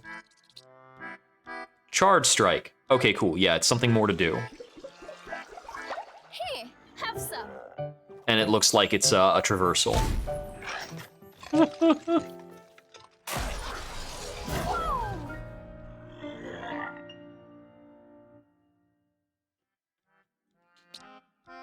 Mm-hmm. Okay, so for Cereza, we've got Magic Share. Switch to Hug Mode in battle to gradually recover your magic. Oh, that's already available. So Thornbind we already have. Witch Pulse, yeah. Absorption 1, successfully used Thornbind to recover some magic. Okay, so that meter we've been seeing over Cheshire is Cheshire's HP. Quick Recast. Infernal Bond 1. It's probably Infernal Bond 2. Multi-bind. We need a special item for that. Oh, we can get the dodge roll.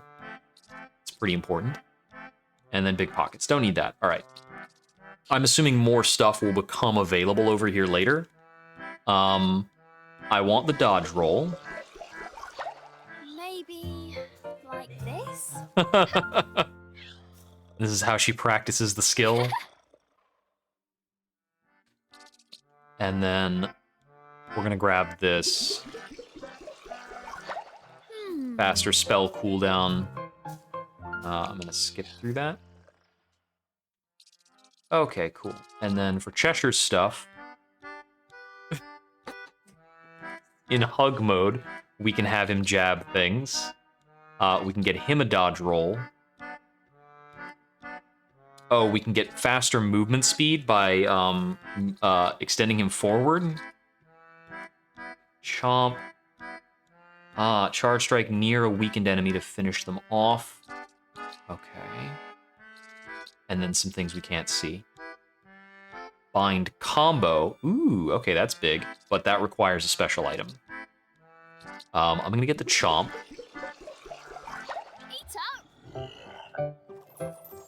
Okay. We saw the animation once, it was delightful, but I don't need to watch the animation every single time. I don't need help on Chomp.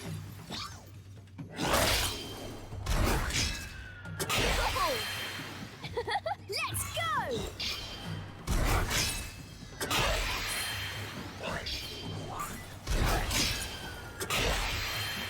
I was able to queue up the Chomp from before. Hold release for full control. I'll go with the hold release. I think tap is probably easier because I don't think there's ever a circumstance where we will want to not use Chomp when it's available, but whatever. So that might help us kill enemies faster if we have like a quick finisher. Let's see. Oh, and you can go into a practice from here too. This only costs 50, that's delightful. I want to buy this way, but it's very expensive. So I will buy the dodge. Cheshire, here you go. The skip didn't actually save very much time because the actual like fade out was really long before, so I'm just gonna let the animation play. So it looks like the dodge for both of them is on clicking down the stick. Okay, and then there's a dodge counter thingamajig. Got it. That's the counter attack, which we already have. I'll learn this just because I want to learn what's locked behind it. Have some. That tickles. Enemies sometimes drop items when hit with plush punch. Okay. That's funny. I don't believe we can learn anything else.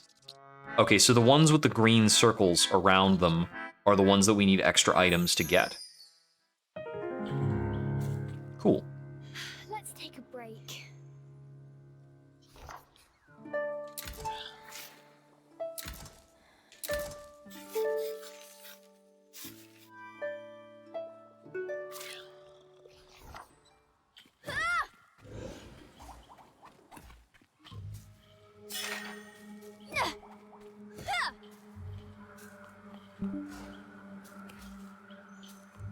Oh, won't let me throw Cheshire up there. I guess I have to loop back around to get to it.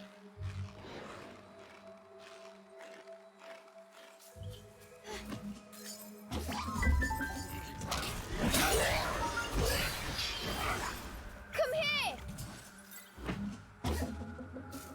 Just gonna take care of that. Oh, I can't get up on there.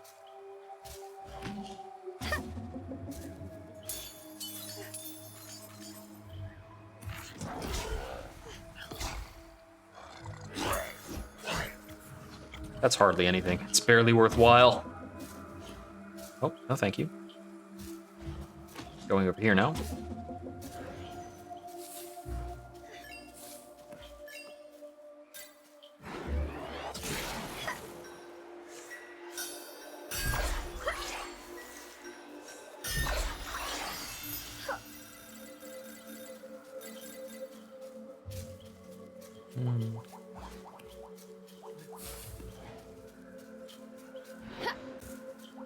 Oh, what's this? Lasers. Okay.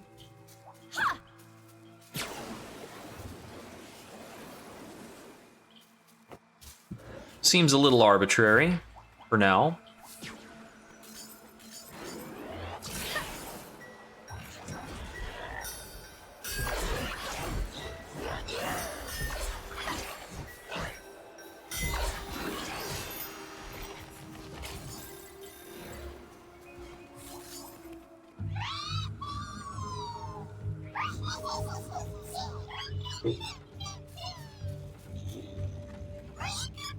Alright, time to fight with some new abilities then.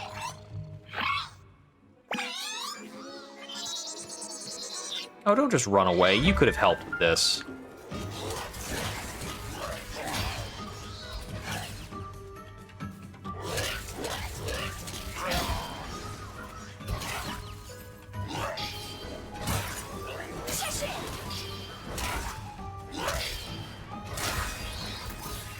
You're getting punished. Chomp!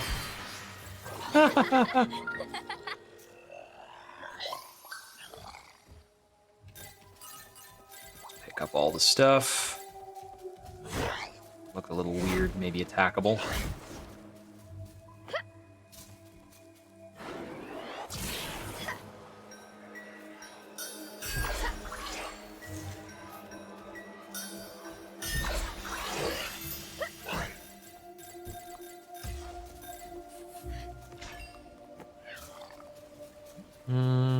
Have to interact with that later.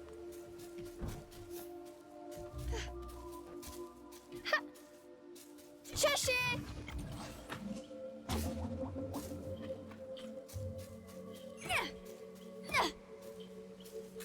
Doesn't seem to be faster to do anything if I move by rolling, of course.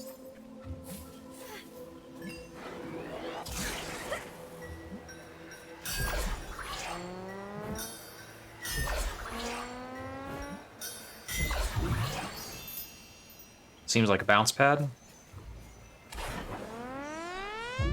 It just floats. That's kind of funny.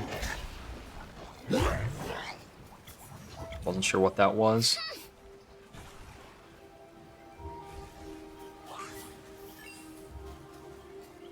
Hope it isn't too slippery. I'm in no mood for ice physics.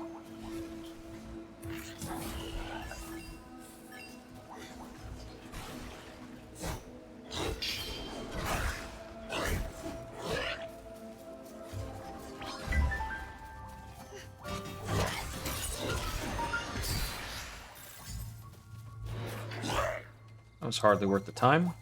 Okay, we've got something over there. Oh, that's for later. Ooh, new enemy type? It's got a shield. Do I need to distract it on one side and then hit it from behind? That's kind of cool. Spriggan.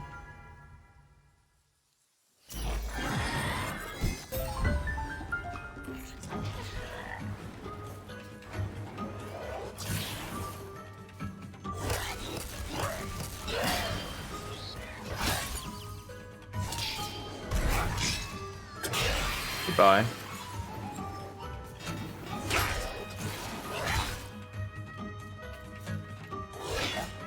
No, deal with this one first.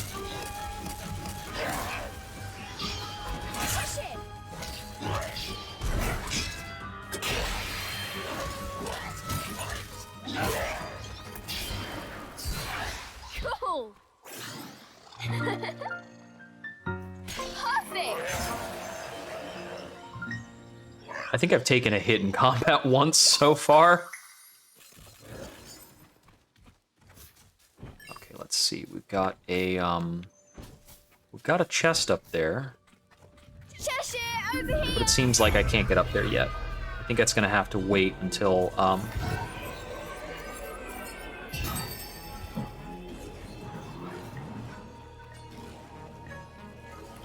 yeah, I'm not gonna be able to interact with that until I've already gotten this done. Let's go in here.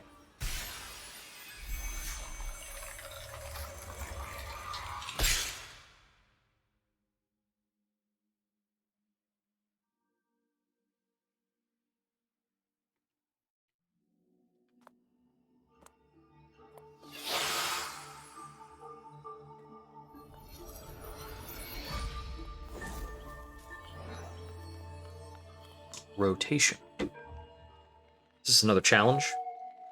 Ooh, new enemy type.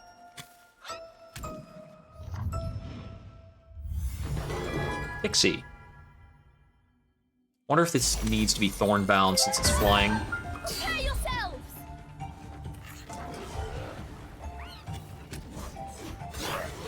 Stop it. Okay, that hit me. Oh.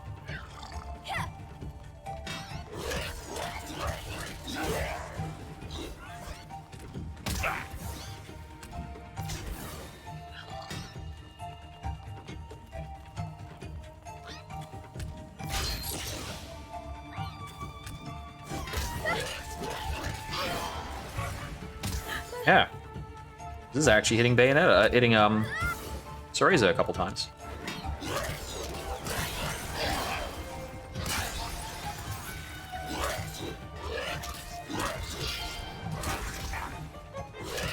Okay, so I can't counter immediately.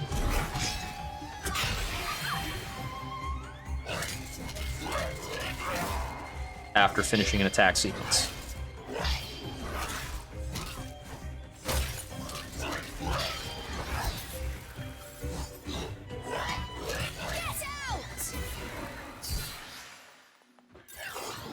Okay, so starting to take damage from an enemy that's at least a little bit trickier.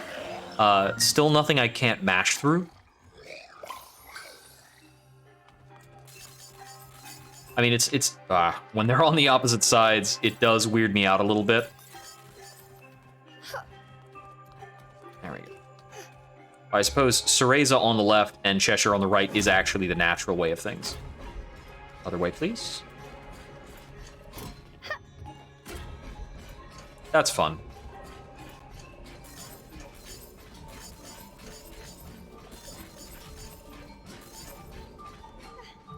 What is this?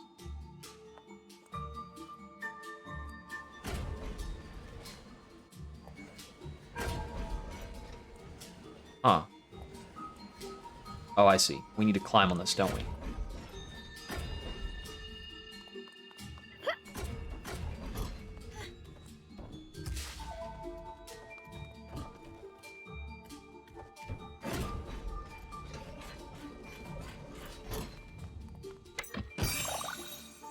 Hey, thanks for stopping by.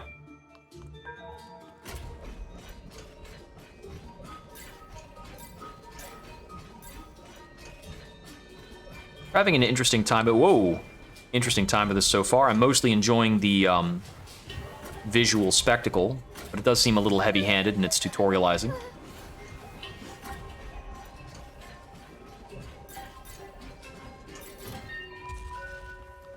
Whoa.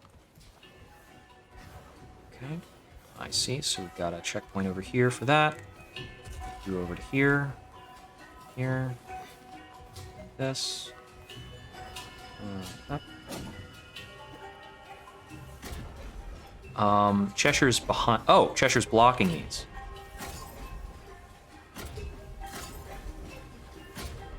No problem.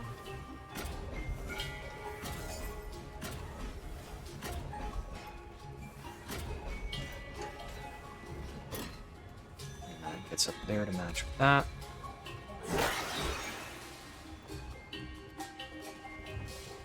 Just raise it along to here.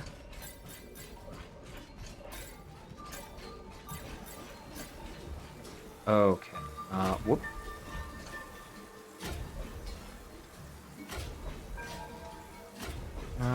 I see.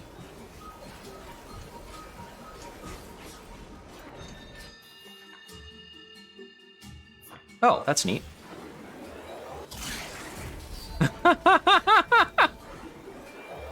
Be gone! Oh yeah, I played Bayo 3. I actually had a, the best performing video I've ever put on YouTube was a Bayonetta 3 review. I didn't care for it very much, which is a shame. I love the heck out of Bayonetta 1 and 2. But honestly, the storytelling for Bayonetta 3 is just too all over the place. And actually, I think the demon summoning mechanic throws the camera way out of whack.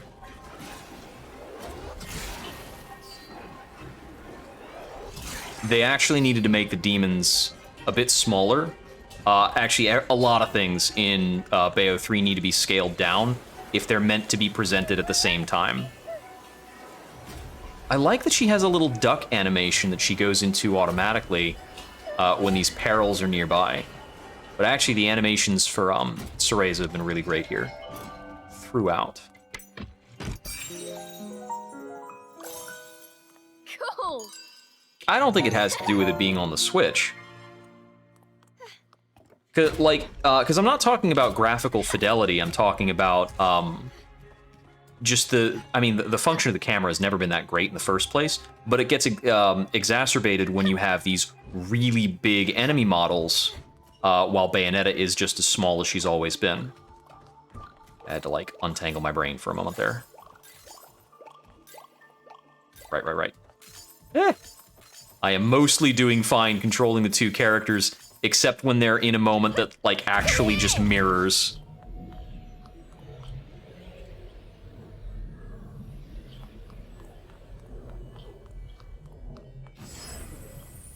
But no, I mean, Bayonetta 2 was on the Wii U, and I think it plays fine. And the Switch isn't weaker than the Wii U.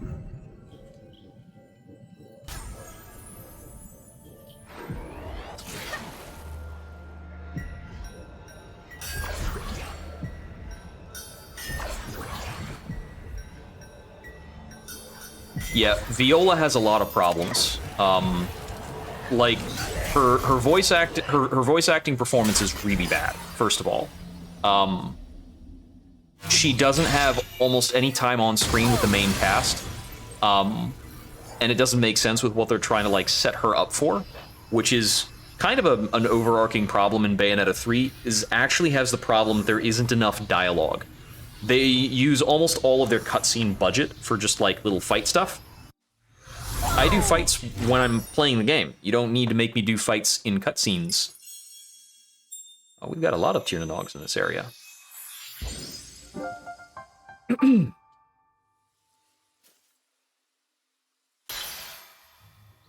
Oh, and it took the time to showcase for me that that chest was available now. I knew that would be the case, but I don't.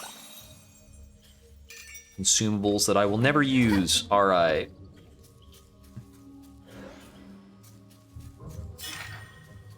Grab that for completion's sake. But yeah, Viola, they try to set up Viola as the successor, but she doesn't spend any of the game like really chatting with Bayonetta. That looks like something that should be interactive. Can I just... No, that's... Okay, I might need an upgrade for that. We need a rest. They mention that Jean was Viola's mentor, but they never get to interact because Jean just goes off and does her own thing for the whole game. That's true, it is weaker than the other consoles in the PC. Yeah, other people have mentioned FPS drops. I'm not really sensitive to that, personally. So I have a difficult time picking up on if that's actually a problem. Cereza was surrounded by a crisp, refreshing scent coming from the trees. She could feel the whisper of a mysterious power, carried by the wind from further within. I think, honestly, my biggest problem with the storytelling in Bayonetta 3 is that all the alt Bayos just get, like, completely written off, and it becomes so repetitive and predictable that you know every single one of them is just going to get, like, murdered, and you're going to get a freebie weapon afterwards every single time.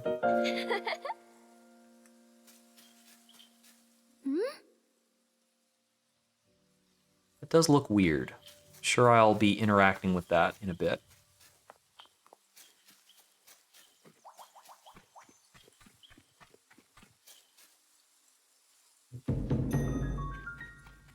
But yeah, I've been following Platinum for quite a while. White Wolf! Up through, Wait! like... I mean... Oh, man. I've been with this studio since Beautiful Joe. Can't you move any faster? The wolf was getting away and Cheshire was not happy about it. I'm going as fast as I can. You'll be able to move a lot faster if you would give me a ride on your back. The demon said nothing. His glare was all the answer Cereza needed. Okay, that being said, That's yep, what I thought. knew it. Definitely an item up here. How do I get that? Looks like I probably have to wrap back around to it from above. I don't think there's an offshoot on the right here. That is a no. This is an interesting little musical swell. Spot to climb down here. Climbing down.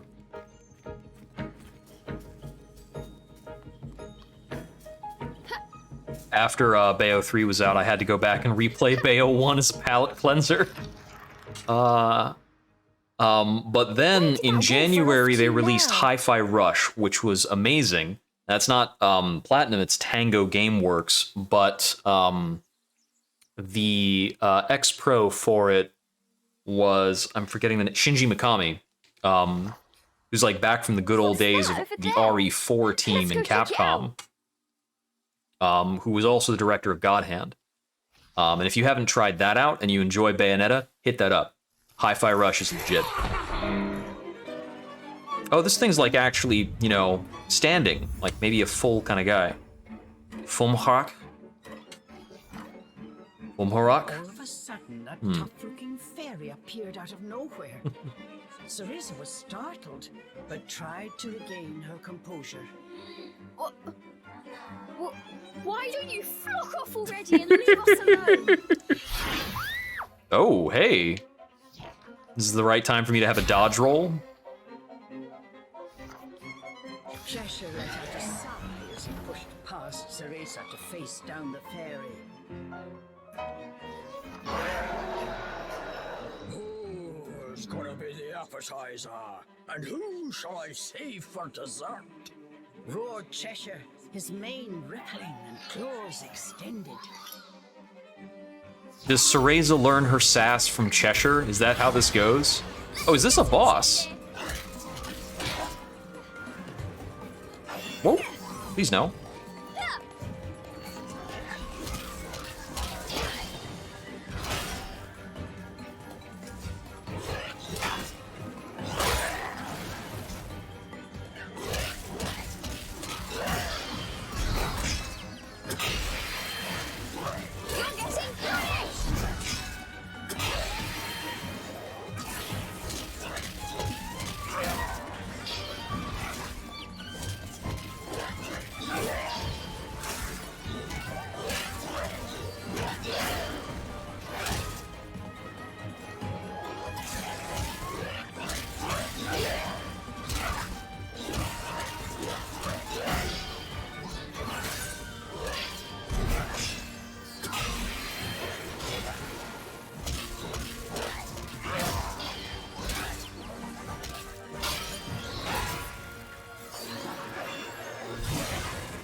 I almost felt the need to counter. Cheshire got the chomp on the boss, and that was worth like a quarter of the boss's health bar. Oh man, they totally like, oh, they gave Jean the shaft in 3. It was awful. Yeah, like apart from the aesthetic, and I could understand disagreeing with the aesthetic they used for her too. She's just relegated to only a side quest the entire time. I don't even know if she's unlockable as a playable character. Oh hey, full health thingamajig. Not that I need it, but whatever. Can we break these pots? We can break pots. It's Zelda rules. Of course we can break. Ooh. Magic beans? Huh, okay.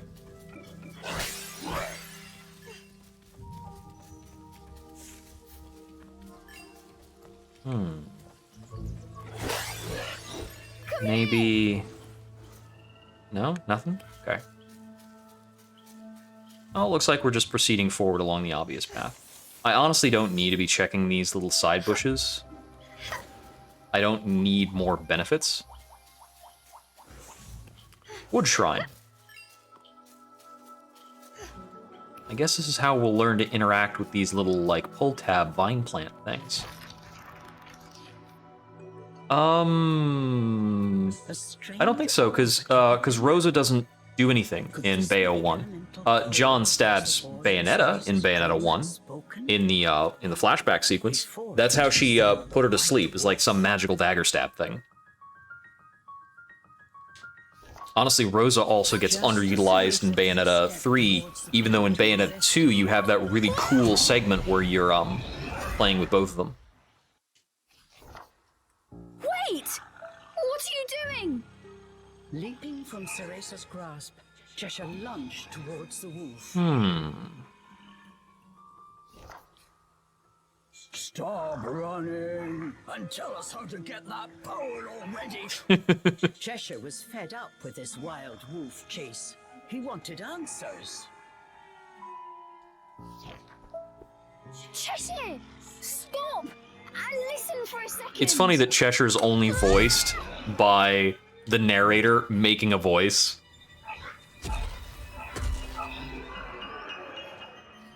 He getting played. Missing his mark, Cheshire's claws struck the elemental core instead. All was quiet. I feel like we're being set up, which is very like Bayonetta. How often does Bayonetta facilitate the villain? I guess that's only in 3. It was kind of a cheap thing in 3 too. Like it was kind of goddamn obvious. Like a furious whirlpool. Standing in its midst, Ceresa felt a strange power flow through her. What was that? I feel funny.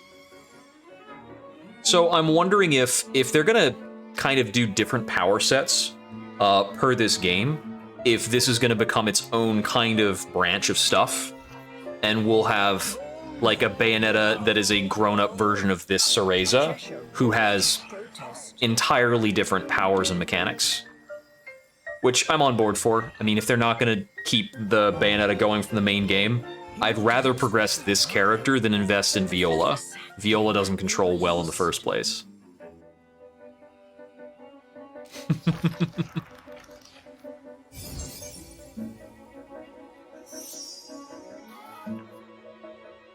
I think Jean probably could have gotten or become the left eye, but chose not to. That seems to be what's implied by the dialogue in Bayo 1. Although, you know, it's...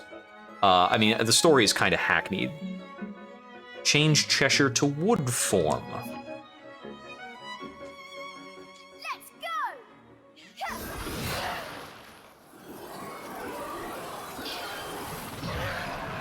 go! Awesome! Oh, that's kind of adorable. The pair had gained a new ability. So we're definitely going to get 4 forms for Cheshire. I can go home now. No, this is something different. We need to smash 3 more of those things before I can send you back.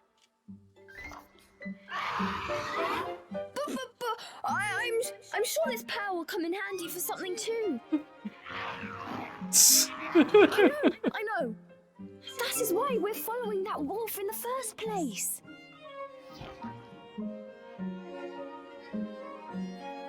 Speaking of that wolf, where did he go now? To find the other elemental cores. They first need to find him. Okay, so there wasn't really anything in my way of getting to this elemental core. I kind of expected there would be more along the way there. Just kind of a really lackluster boss. So it really feels as though this game is angled at an entirely new audience. Wood attack, massive power, okay. Extend tongue and grab objects. Okay, so I have something that's replaced my counter. Elemental skills drain the magic gauge. Switch to hug mode to recover. Okay. Fair. That's like, that looks the way it does for a reason. What the heck? I don't know what this meter is, but we're gonna muck with it. Oh, I walked too far away from Cheshire? Whatever. I actually haven't had a map that was big enough for that to happen yet.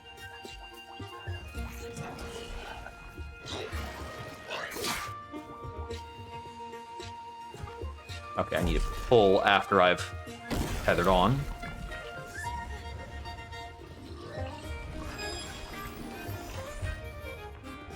Increasing magic.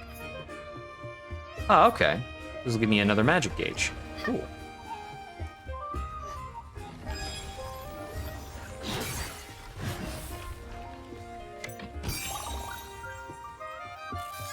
Yeah, I mean, honestly, I think they put a lot of their creative energy into this game.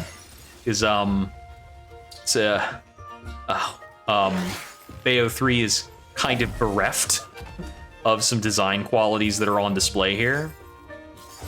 I need you to be like this for a bit. And then, oh, this is a toss. Oh, put him up there. Yep. Oh, wrong button. It needs to be over here. Do this. Oh.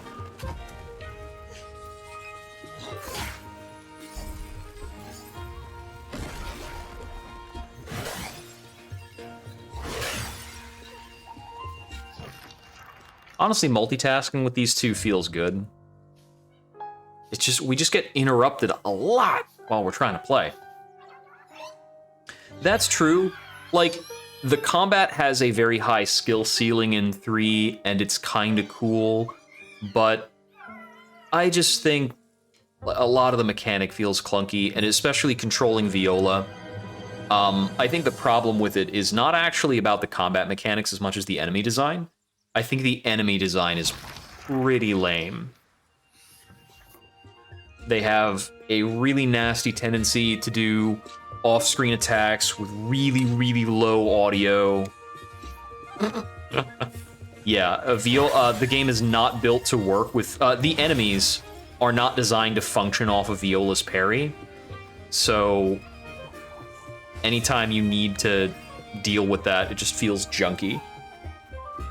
Yeah, the angels are awesome. That was like a big focus of my review of 3, is like, hey, the angels had personality and the homunculi just feel super, super lame.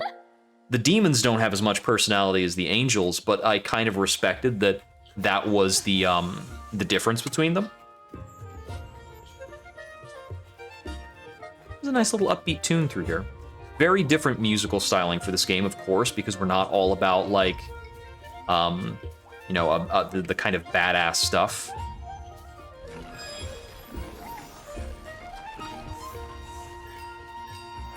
Check some plants.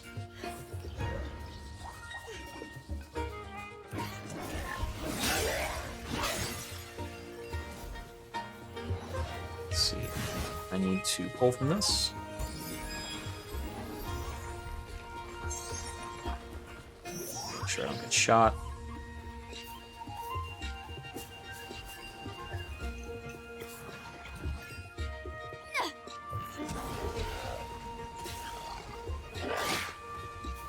So what is this?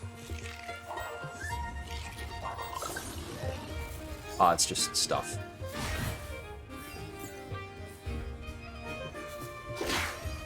Huh. I didn't even... Oh, we can launch pots, I guess. I didn't realize I was even locked onto that.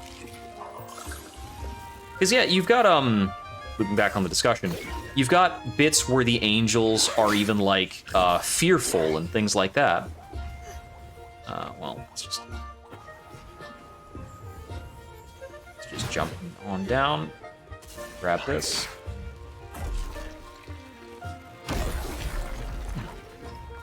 Cheshire, over here! We've got a lot of crafting materials that I really feel no need to use. So the upgrade pools I saw before, I'm expecting they need to be expanded a bit more because they were actually kind of shallow to the point where we'll be done with them soon at this rate of game. We can pull the shield off of them. Okay, yeah, normal. No, I don't need to make the game easier.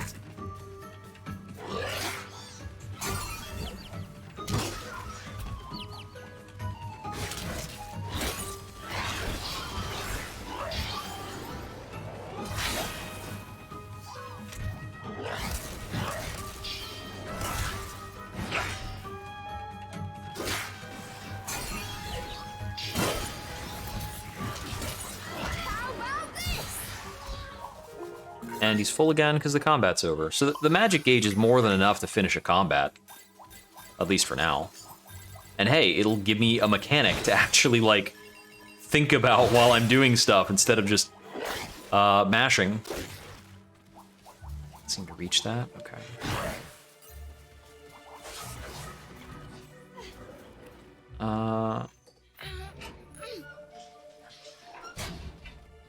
I really want to buy the Cheshire pulls you forward to get through things faster ability.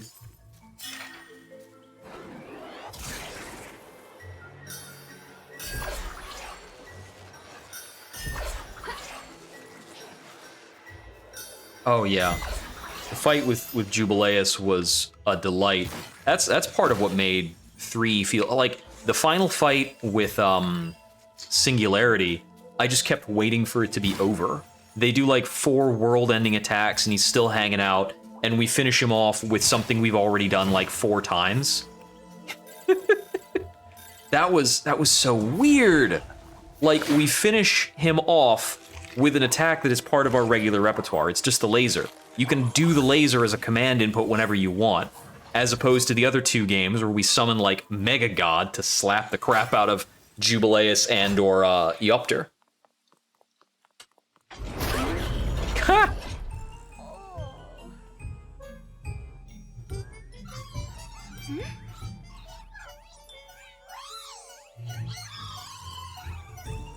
That's a new enemy type.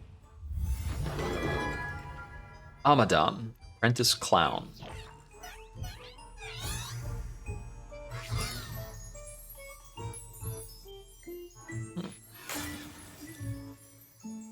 I'm gonna summon things.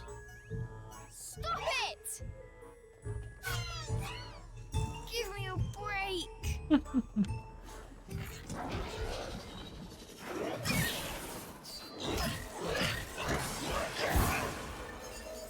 So.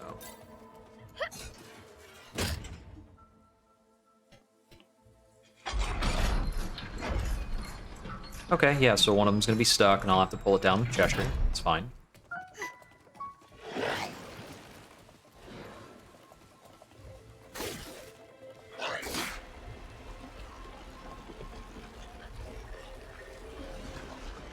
With constantly controlling Cheshire and Bayonetta, I feel like this game would have a really interesting speedrun, if not for the fact that there's a zillion freaking, like, dialogues and things. Oh, okay.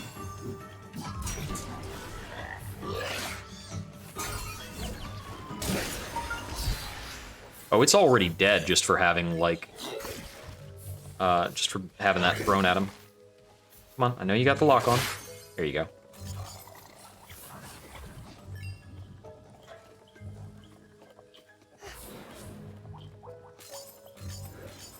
Oh, there's a thingy. Excuse me. Right here. Yeah, I think of the 3 games, Jubileus is probably still the best for final bosses.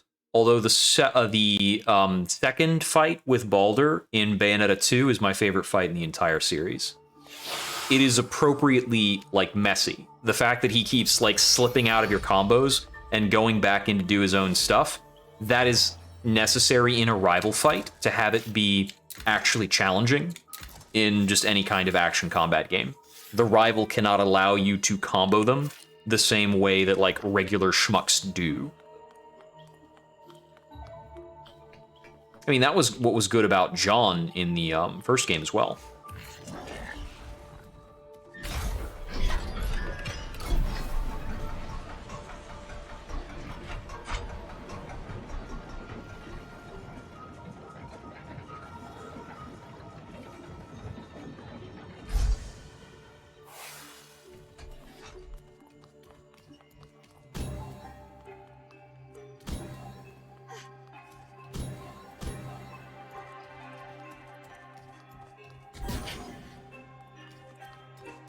It's coming this way! What is that thing? Oh.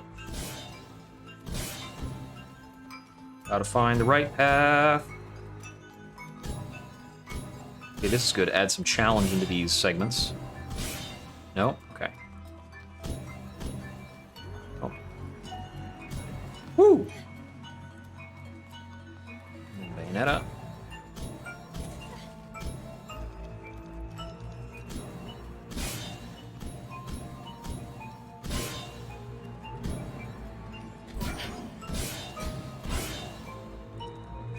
Need him to stand there for a bit.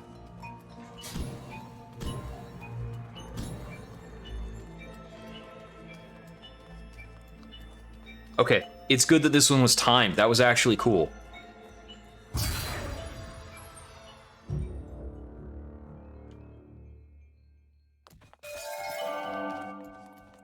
Need more things to actually challenge me. Come here!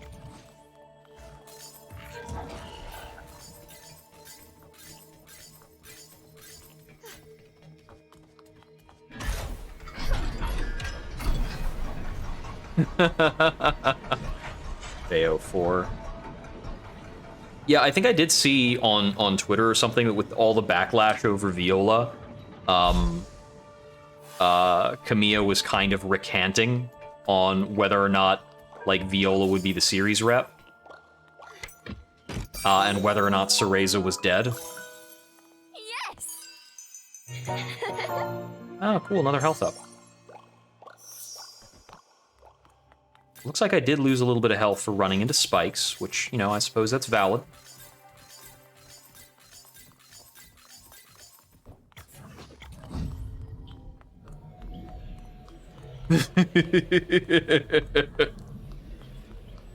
I mean, I think that's the rumor around.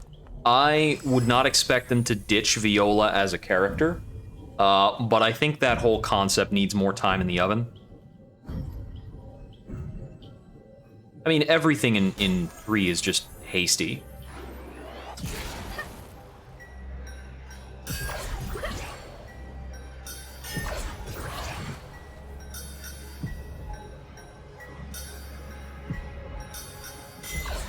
I was trying to see how, like, how far in advance I could hit some of the inputs there. What the heck? I don't know why he transformed back into hug mode in the middle of that. I do like that they call it hug mode. Honestly, Jean could use a whole spin-off game, basically.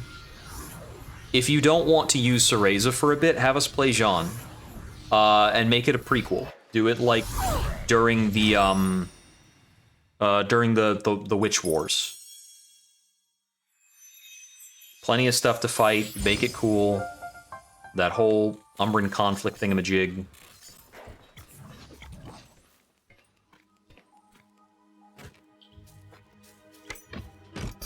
Because I don't really want them to lean any further into this alt-universe stuff they're doing. it's okay. If it lets them make more games, then hey, more power to it. But I don't really want to have that harped on. Things being a single continuity is obviously better. Okay, so this is how we get behind that segment.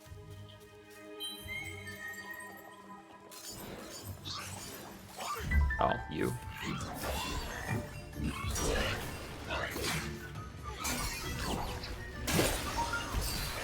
You just stay dead and save us all some time.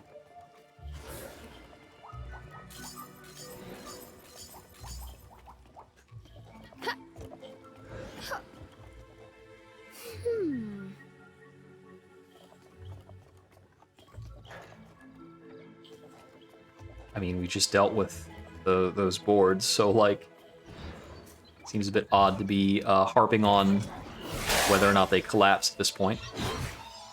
Is this an extra fight? Maybe I cancel it by attacking something?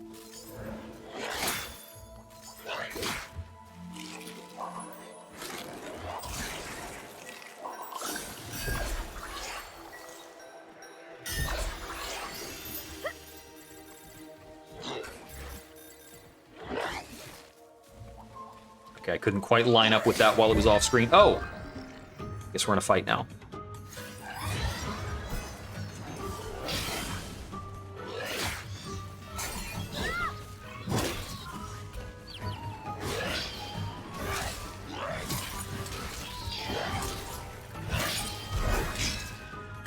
Goodbye.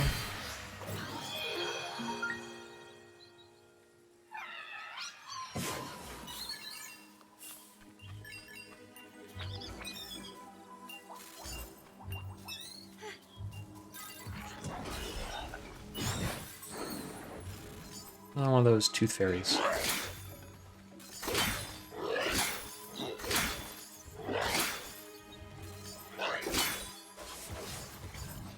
Okay, so I imagine that I need something else to interact with that. It's a giant friggin' rock. Come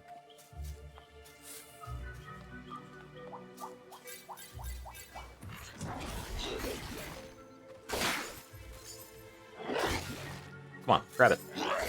There we go. I'm liable to stop worrying about these because it looks like they're only for upgrade currency. And I don't think I'm gonna need more of that, really. Honestly, the game is showering me in stuff.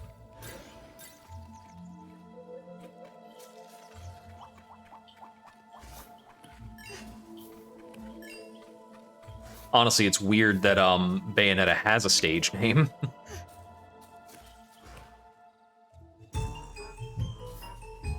It's pretty clear that the name Bayonetta predates the name Cereza, because it seems like Bayonetta is related to the concept of the game, and then maybe Jean's name is the one that's a bit more of an afterthought. I took a hit before I could finish,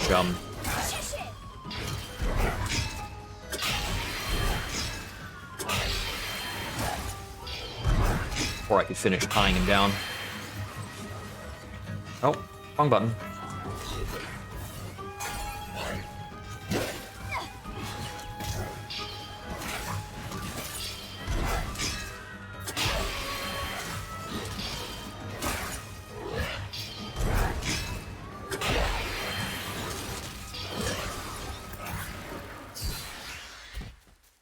Oh, there's all that dealt with.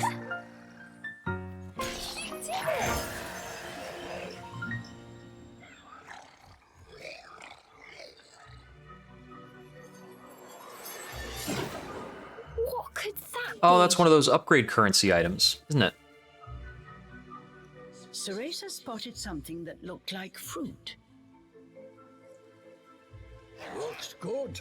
Quick, let's go get it. I mean, it is right there in front of us, so. What are you doing? Inferno fruit. Okay. Cheshire! Ugh. He looks Now my so head was pleased with sticky. himself. Cheshire enjoyed his snack as Cereza tried unsuccessfully to squeeze the pulp from her hair.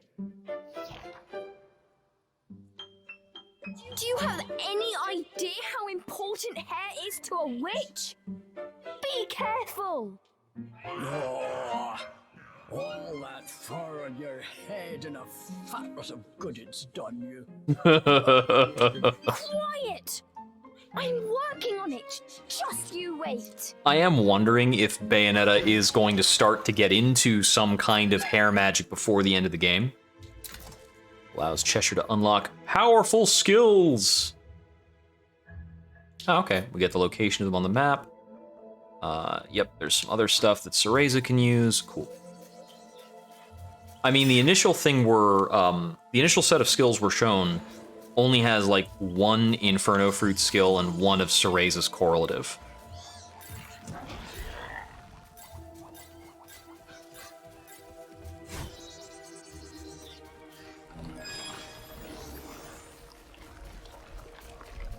This new power. Absorbing things in the forest to both open a path and get upgrades is kind of cool. I'm exhausted. Okay, it's a good time for me to get some new skills. All right, that's at the other thingamajig. Let's see, 2.5 hours in. Planning about another half hour, and then we'll probably be turning in for the night. Let's get some new power-ups. What can we learn? I love this little icon. Okay, combo attack, go! Cheshire, here you go. The animation is adorable, but I don't need to watch it every time. Okay. How do you like this? Simple enough. You're getting punished! This eats a lot of magic.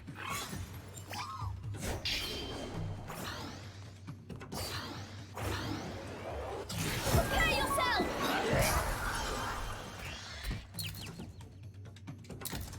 That should speed things up, having a more damaging attack combo.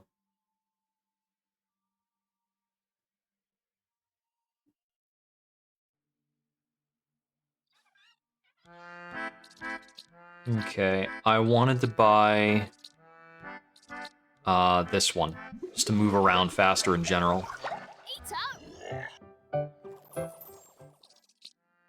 Okay. Combo mastery. So that's a follow-up on the bind combo, and then we'll get something else, which, oh, whoops, I meant to go look at Cereza's upgrades. Can't get the multi-bind yet. We could get Infernal Bond. Don't need that. Don't need that. We'll take this. Does this work? It seems handy. Okay, I want to keep the 550 stocked, and I don't really care about the rest.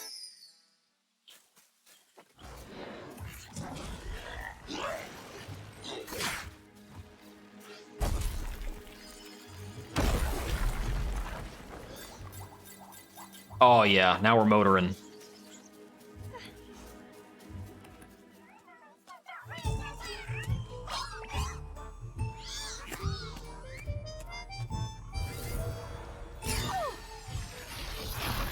That's annoying. Oh. What is it with that jester? He's such a bother.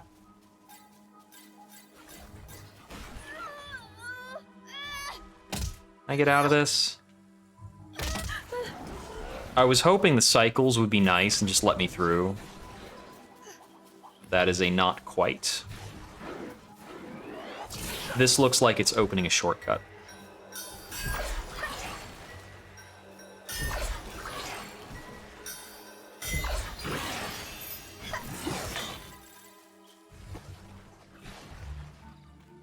This is a ladder, and I'm assuming this is connecting to somewhere that we've been before?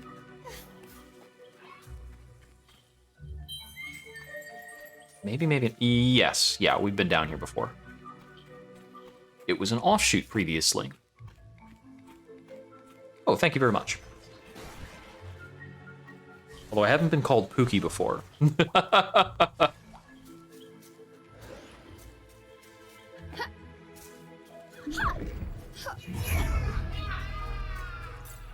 It's weird. It's supposed to show notice, so my notification might not be working. Yeah, that happens sometimes. No. Okay, we got some things we can't interact with. What are these? I don't even know. Excuse me. Okay, we've got some stuff we could grab that doesn't seem to matter.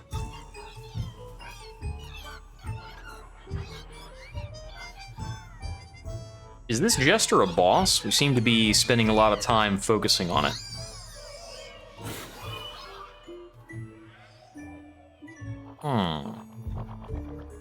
So he's gonna, like, stash little baddies around.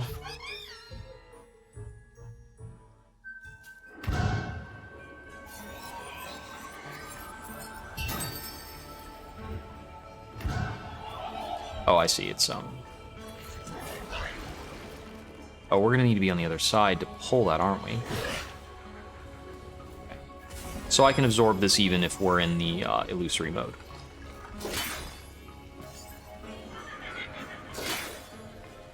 Oh, I was starting to think he couldn't fit through there.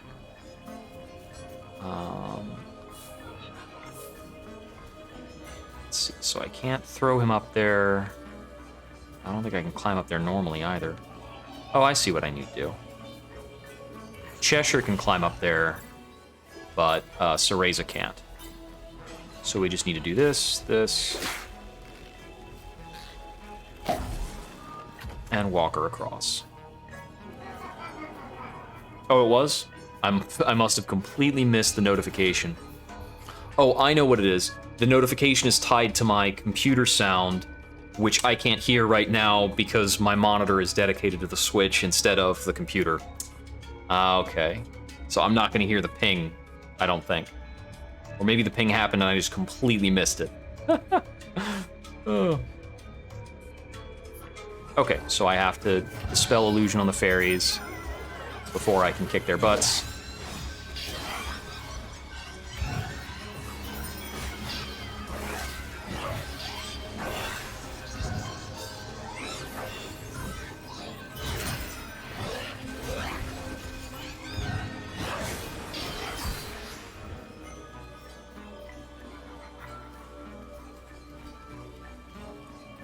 Did I get them all? I must have.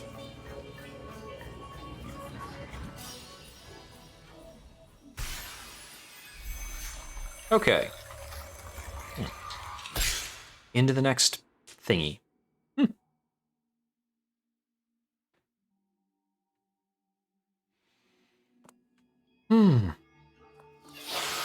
There are a lot of save points in this game. Way more than necessary for me. But like I said before, I think they might be trying to hit on a new market.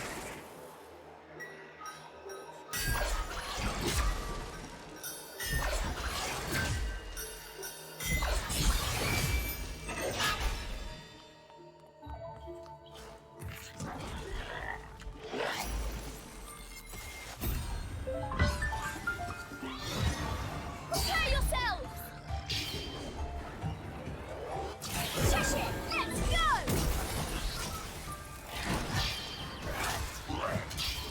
Let's go! Get out!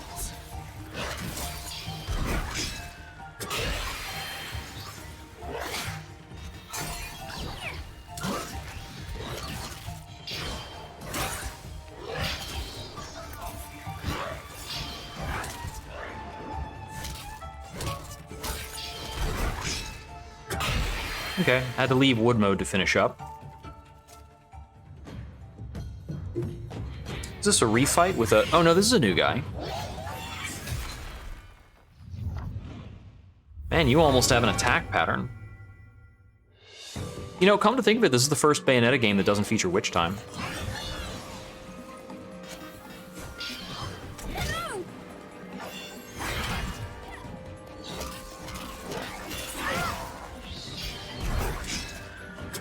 Take care of the ads first. No, thank you. Boom!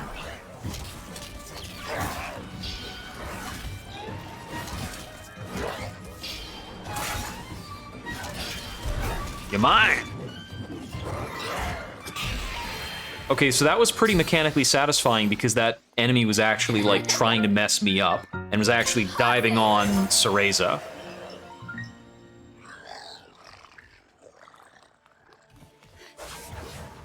It could probably serve to do more damage, but whatever, that's fine. I mean, I did notice this game did not have a difficulty selection at the onset. And honestly, we have a lot of starting health for a Bayonetta game. But yeah, whatever. That's fine. It's doing its own thing.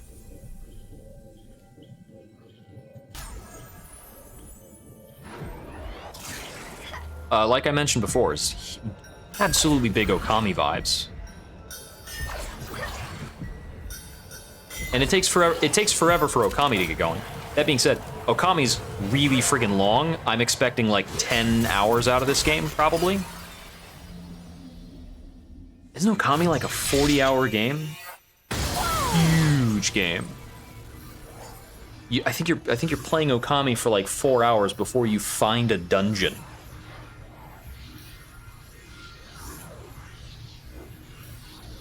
That'd be a fun game to revisit. I should pick that up, find a copy or something. I don't know if they ever remade it on the Switch or the PC, but I can wire up the PS2. I've got all the converters and stuff for it if I can just get a copy of the game. What's this? Capture all humans who enter the forest. Somebody's command. We did see a shadowy figure maybe like 3 cutscenes back. Oh. Oh right, I have a faster movement. Haha! Hello there, miss. Oh, something else new. Who's there? Ceresa's heart leapt at the sudden voice. Good question. Let's just say I'm the one you talk to when you want to know about the goings-on in this forest. Well, I'm not a fairy, at least. Take my word on that one. Says the creepy voice from the shadows. Try asking me something if you don't. It's got a clover aesthetic around the hat, or a clover motif rather. Yeah, aesthetic's the wrong word. Okay, have you seen any black wolves around the forest lately? Oh, but you're looking for a white wolf, aren't you? How did you know? You were a part of this forest now. That means your business has become my business. Maybe this is the origin about how Bayonetta becomes important to Bayonetta 3 because the Fey Woods exist between realities. That would be a narratively satisfying answer that Bayonetta 3 was completely lacking. You know about the elemental cores too? We're asked halfway through Bayonetta 3 to accept this Arch-Eve nonsense without it being explained why the heck that's Bayonetta in the first place, considering after the events of Bayonetta 2, Bayonetta no longer possesses the eyes of the world, theoretically, or if we did possess the eyes of the world, we should be destroying everything in Bayonetta 3. I was complaining about that for the first half of Bayonetta 3. To perform in his shows until they die. Ooh. Until they die? My apologies. Was that too scary? But you needn't worry. You and that demon of yours won't croak that easily. You've caused a big ruckus among those fairies. Evil fairy ringmaster. That just proves they're scared of you. And that demon, of course. Well, I'm afraid I must go. I wish you both safe travels.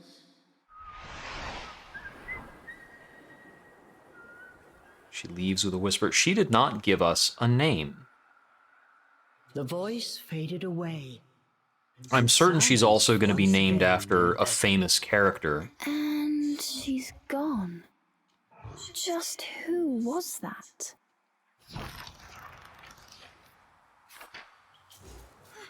Who indeed? Whee!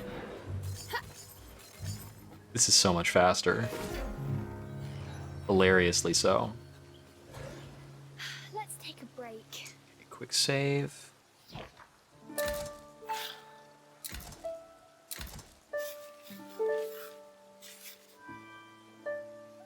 I suppose we're cutting through chapters at more of a clip now. Oh, I missed a ladder down over here.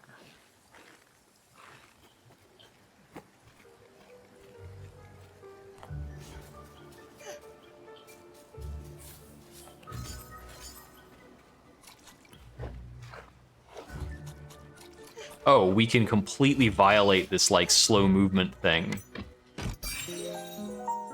Oh! Ha! That got me. It's a mimic! Push it! Let's go!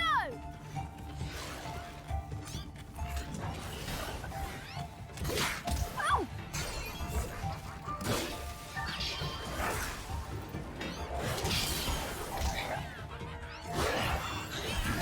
Oh.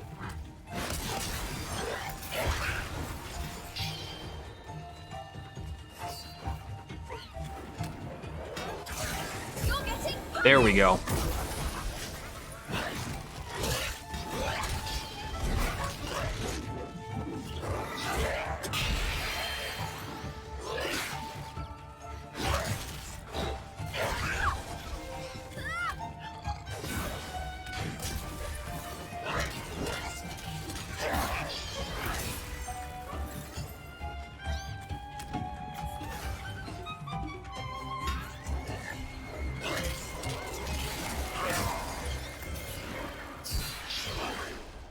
Okay, I think I took like a hit in the middle of that.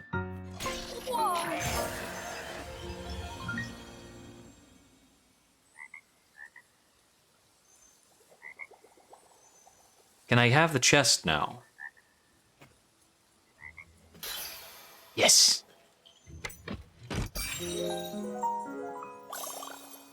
Cool! I don't actually need the things I'm getting out of chests. I don't know why I'm bothering. I think the sheer existence of treasure chests is just like, you can't help it. So, oh, I know why this is here. This is so you jump like this, isn't it?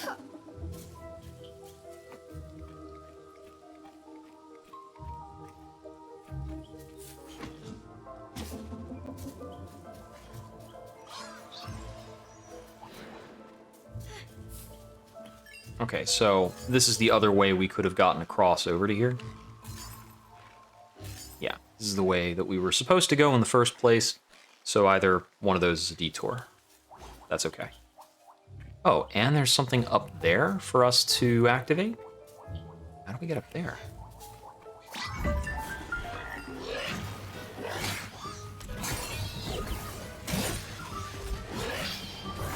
yourselves!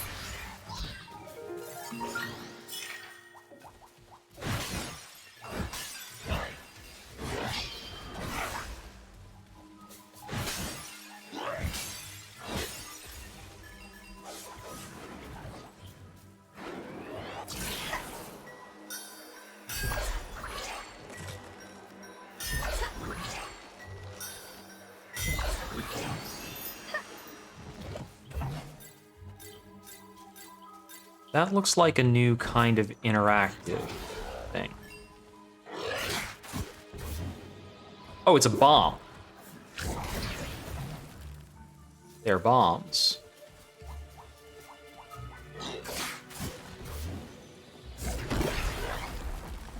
Nice.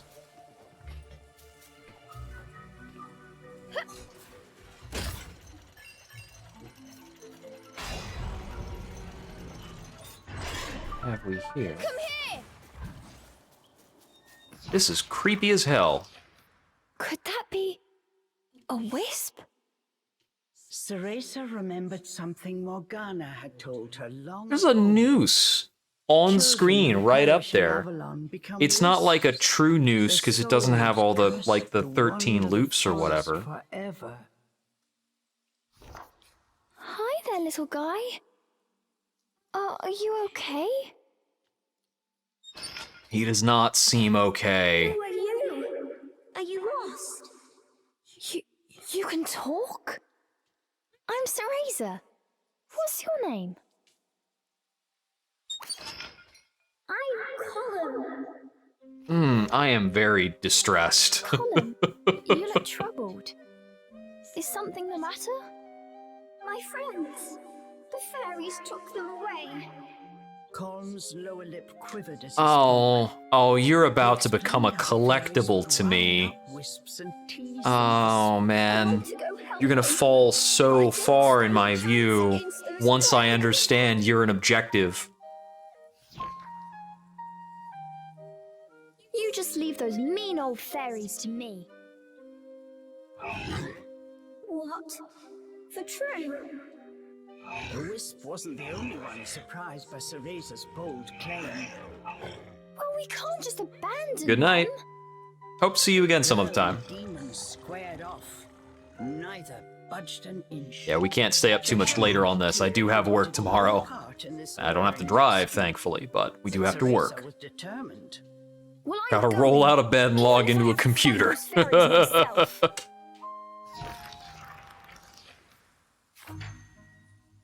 What is this place? Some kind of fairy playground? Could humans have been here? So Cheshire's not I wish I could about have played it, with so Molly we're to places solo. like this. Those are breaking wheels. Repurposed as playground equipment. Ah. That's sick. Okay, so these little tooth fairy things literally just like bop them around and get currency out of it. Experience points, I guess.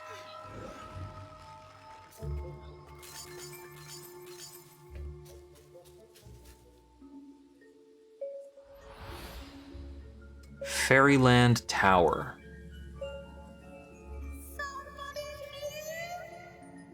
We're definitely getting into the realm of dungeons. Like, this is a dungeon.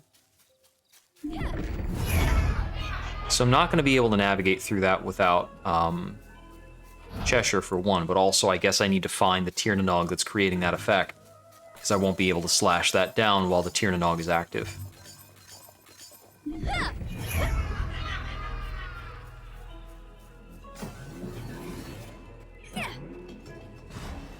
I don't know how Cereza justifies going out here and doing this while Cheshire's not here.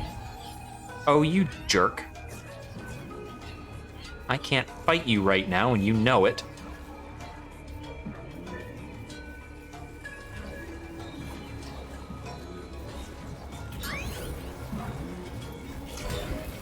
Yeah, I'm not gonna sit around for that attack.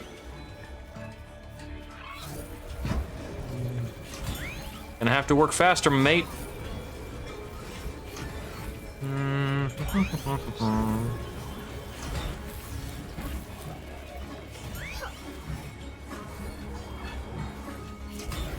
Save the trapped wisps.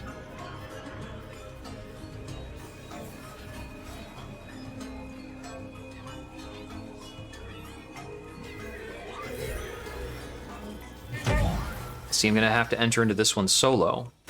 Can I resolve one of these without Cheshire, though? Well, time to prove yourself.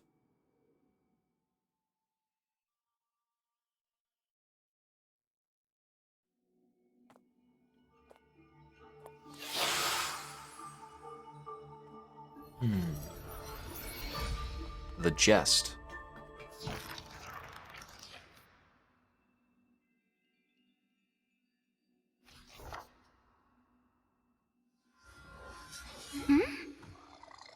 Ah. He's back. Cheshire. Done sulking? I knew you'd come. You need my magic energy after all. Since you're here, how about lending me a paw? Cereza was secretly happy to see Cheshire, but he was silently brooding. Something happens to you, and it's my neck, too. This is a classic beat. Demon was just looking out for himself after all. Ah, the good old reluctant partners I'm thing. going to help those wisps. You just sit back and watch. This is one of those shots that definitely demonstrates her neck is really weirdly long. How's a weakling like you gonna save anyone? The demon chuckled, his mouth twisted in a cruel grin.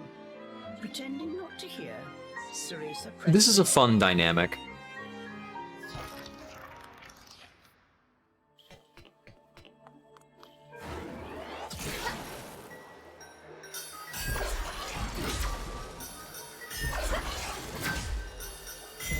It gives Bayonetta somebody to sass against, despite her not being, like, the overconfident character we would come to know.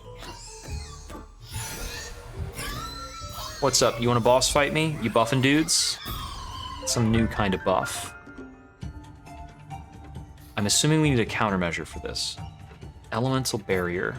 Each type of barrier has its own weakness. A strong blast, the effect against stone barriers. So I'm going to need to get this going.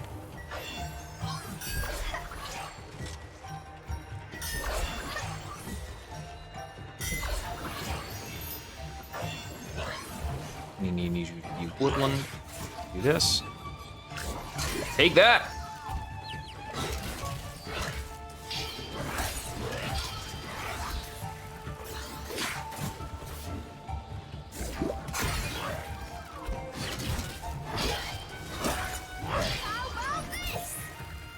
I had wondered if it was going to give me a test where I would have to grow a plant mid-combat. I'm glad to see it. The game's starting to pay off on what I knew it would make me do.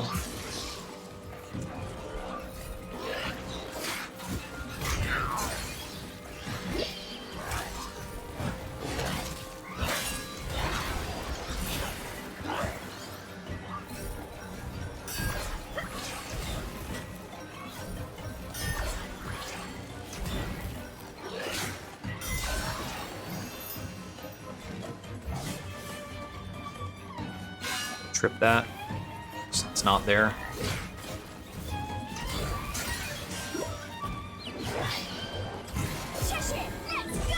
Do a big combo.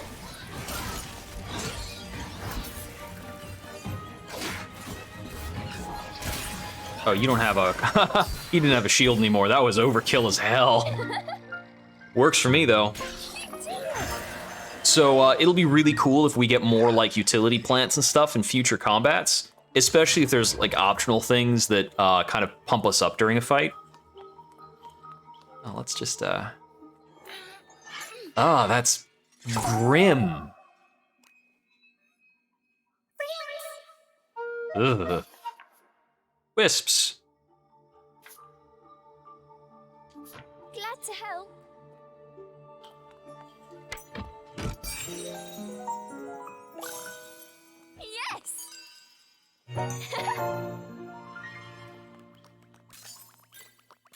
Oh, he's following us along.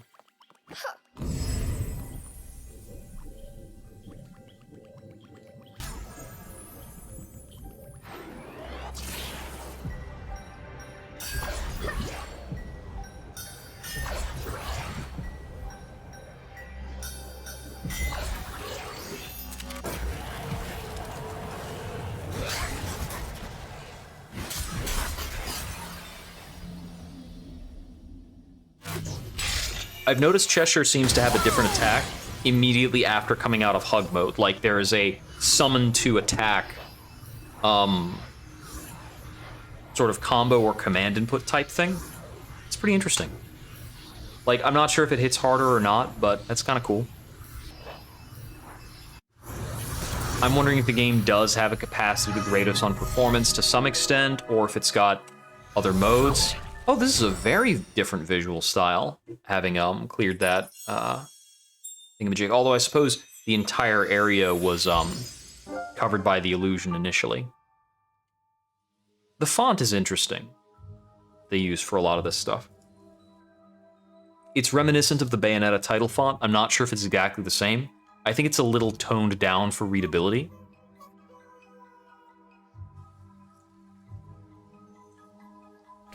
Okay, I think there is possibly a lot more dungeon here. Cereza teased the demon, who responded with a cold glare. I strike any pests who come near. Unlike you, I have the strength to protect myself, chided the demon. Is that so?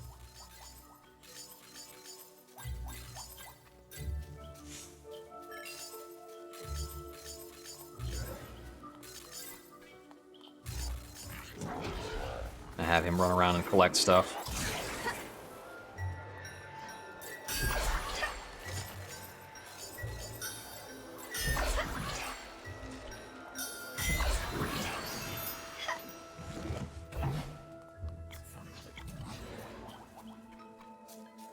Okay.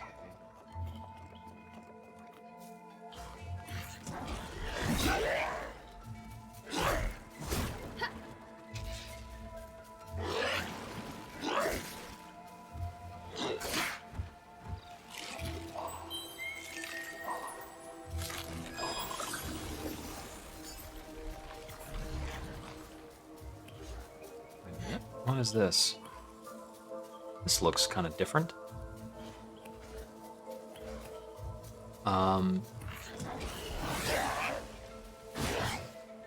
Not the kind of thing we interact with by having Cheshire slap it. That chest almost certainly requires a power-up we don't have yet.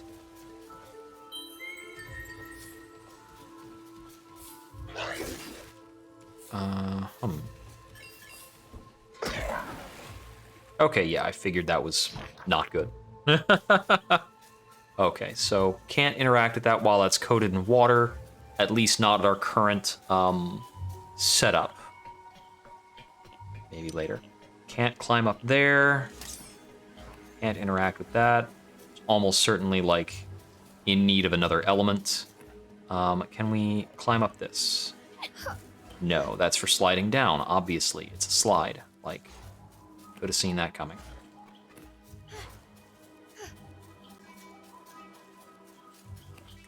Another slide.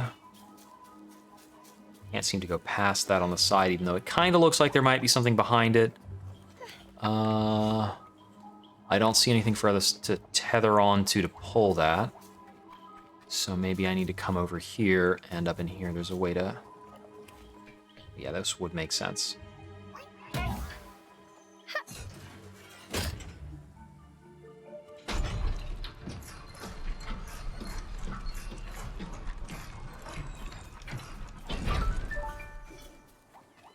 So it did allow me to move freely during that. It's kind of neat.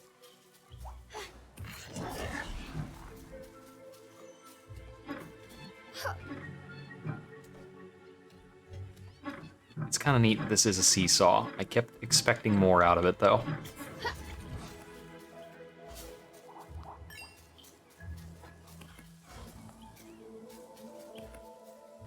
Is there a reason to make this toss?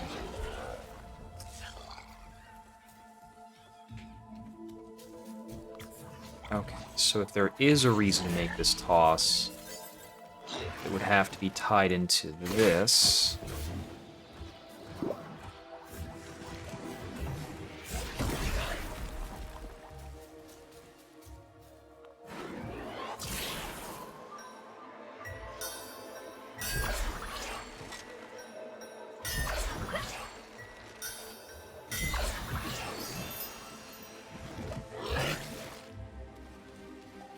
Can you just climb up there?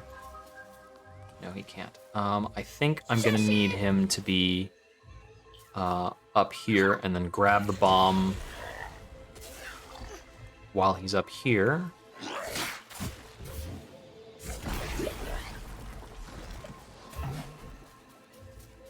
The fixed camera actually acquists itself fairly well for us moving two characters around.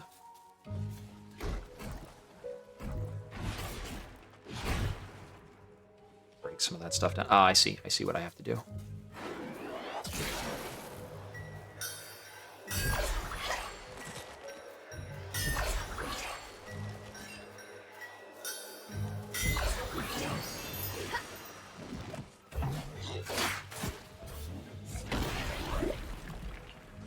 Oh, yay.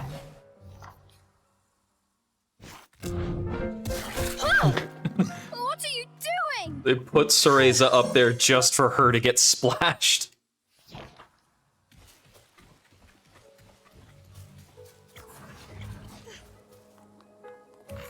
Oh, wrong button.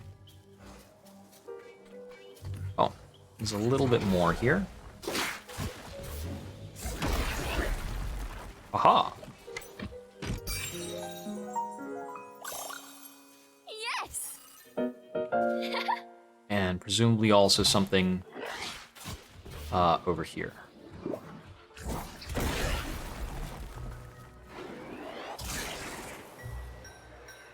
Although, I suppose this is more incidental.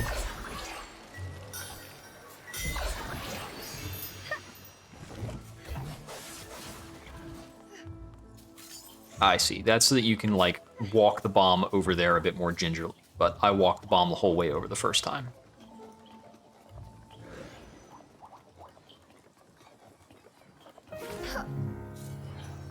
Okay, we're gonna call it right here. So this has been pretty interesting so far. Absolutely giving me Okami vibes, which is pretty great. I appreciate that the combat is steadily becoming a little bit more complex. I think it could still use a little bit more complexity, but I think the game knows what it's doing and has about the right pace of introducing new mechanics. Because I'm certain we're going to get more elemental forms for Cheshire, which will need to have more specific interactions with enemies. Magic management in combat might become more important along those lines. And if we have that, as well as maybe a little bit more complexity in our kit for Bayonetta, that could be pretty interesting, especially because we've got really, really easy access to consumables, and those can also give us a combat bump. We might lean into using that a bit as we go. Pretty cool.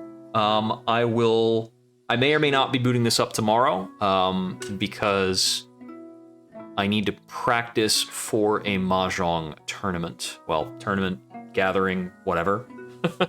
I want to get in Mahjong practice tomorrow, so I will probably not be playing this on Friday, and I have no idea what I'll be up to Saturday, Sunday, because I'll be out of the house for big, long stretches. I think I'm going to be utterly beat, so it might be a while before we can get back to this, but I hope you will join us the next time we are online. This has been Jupiter Exile. I hope we wander again soon. Good night.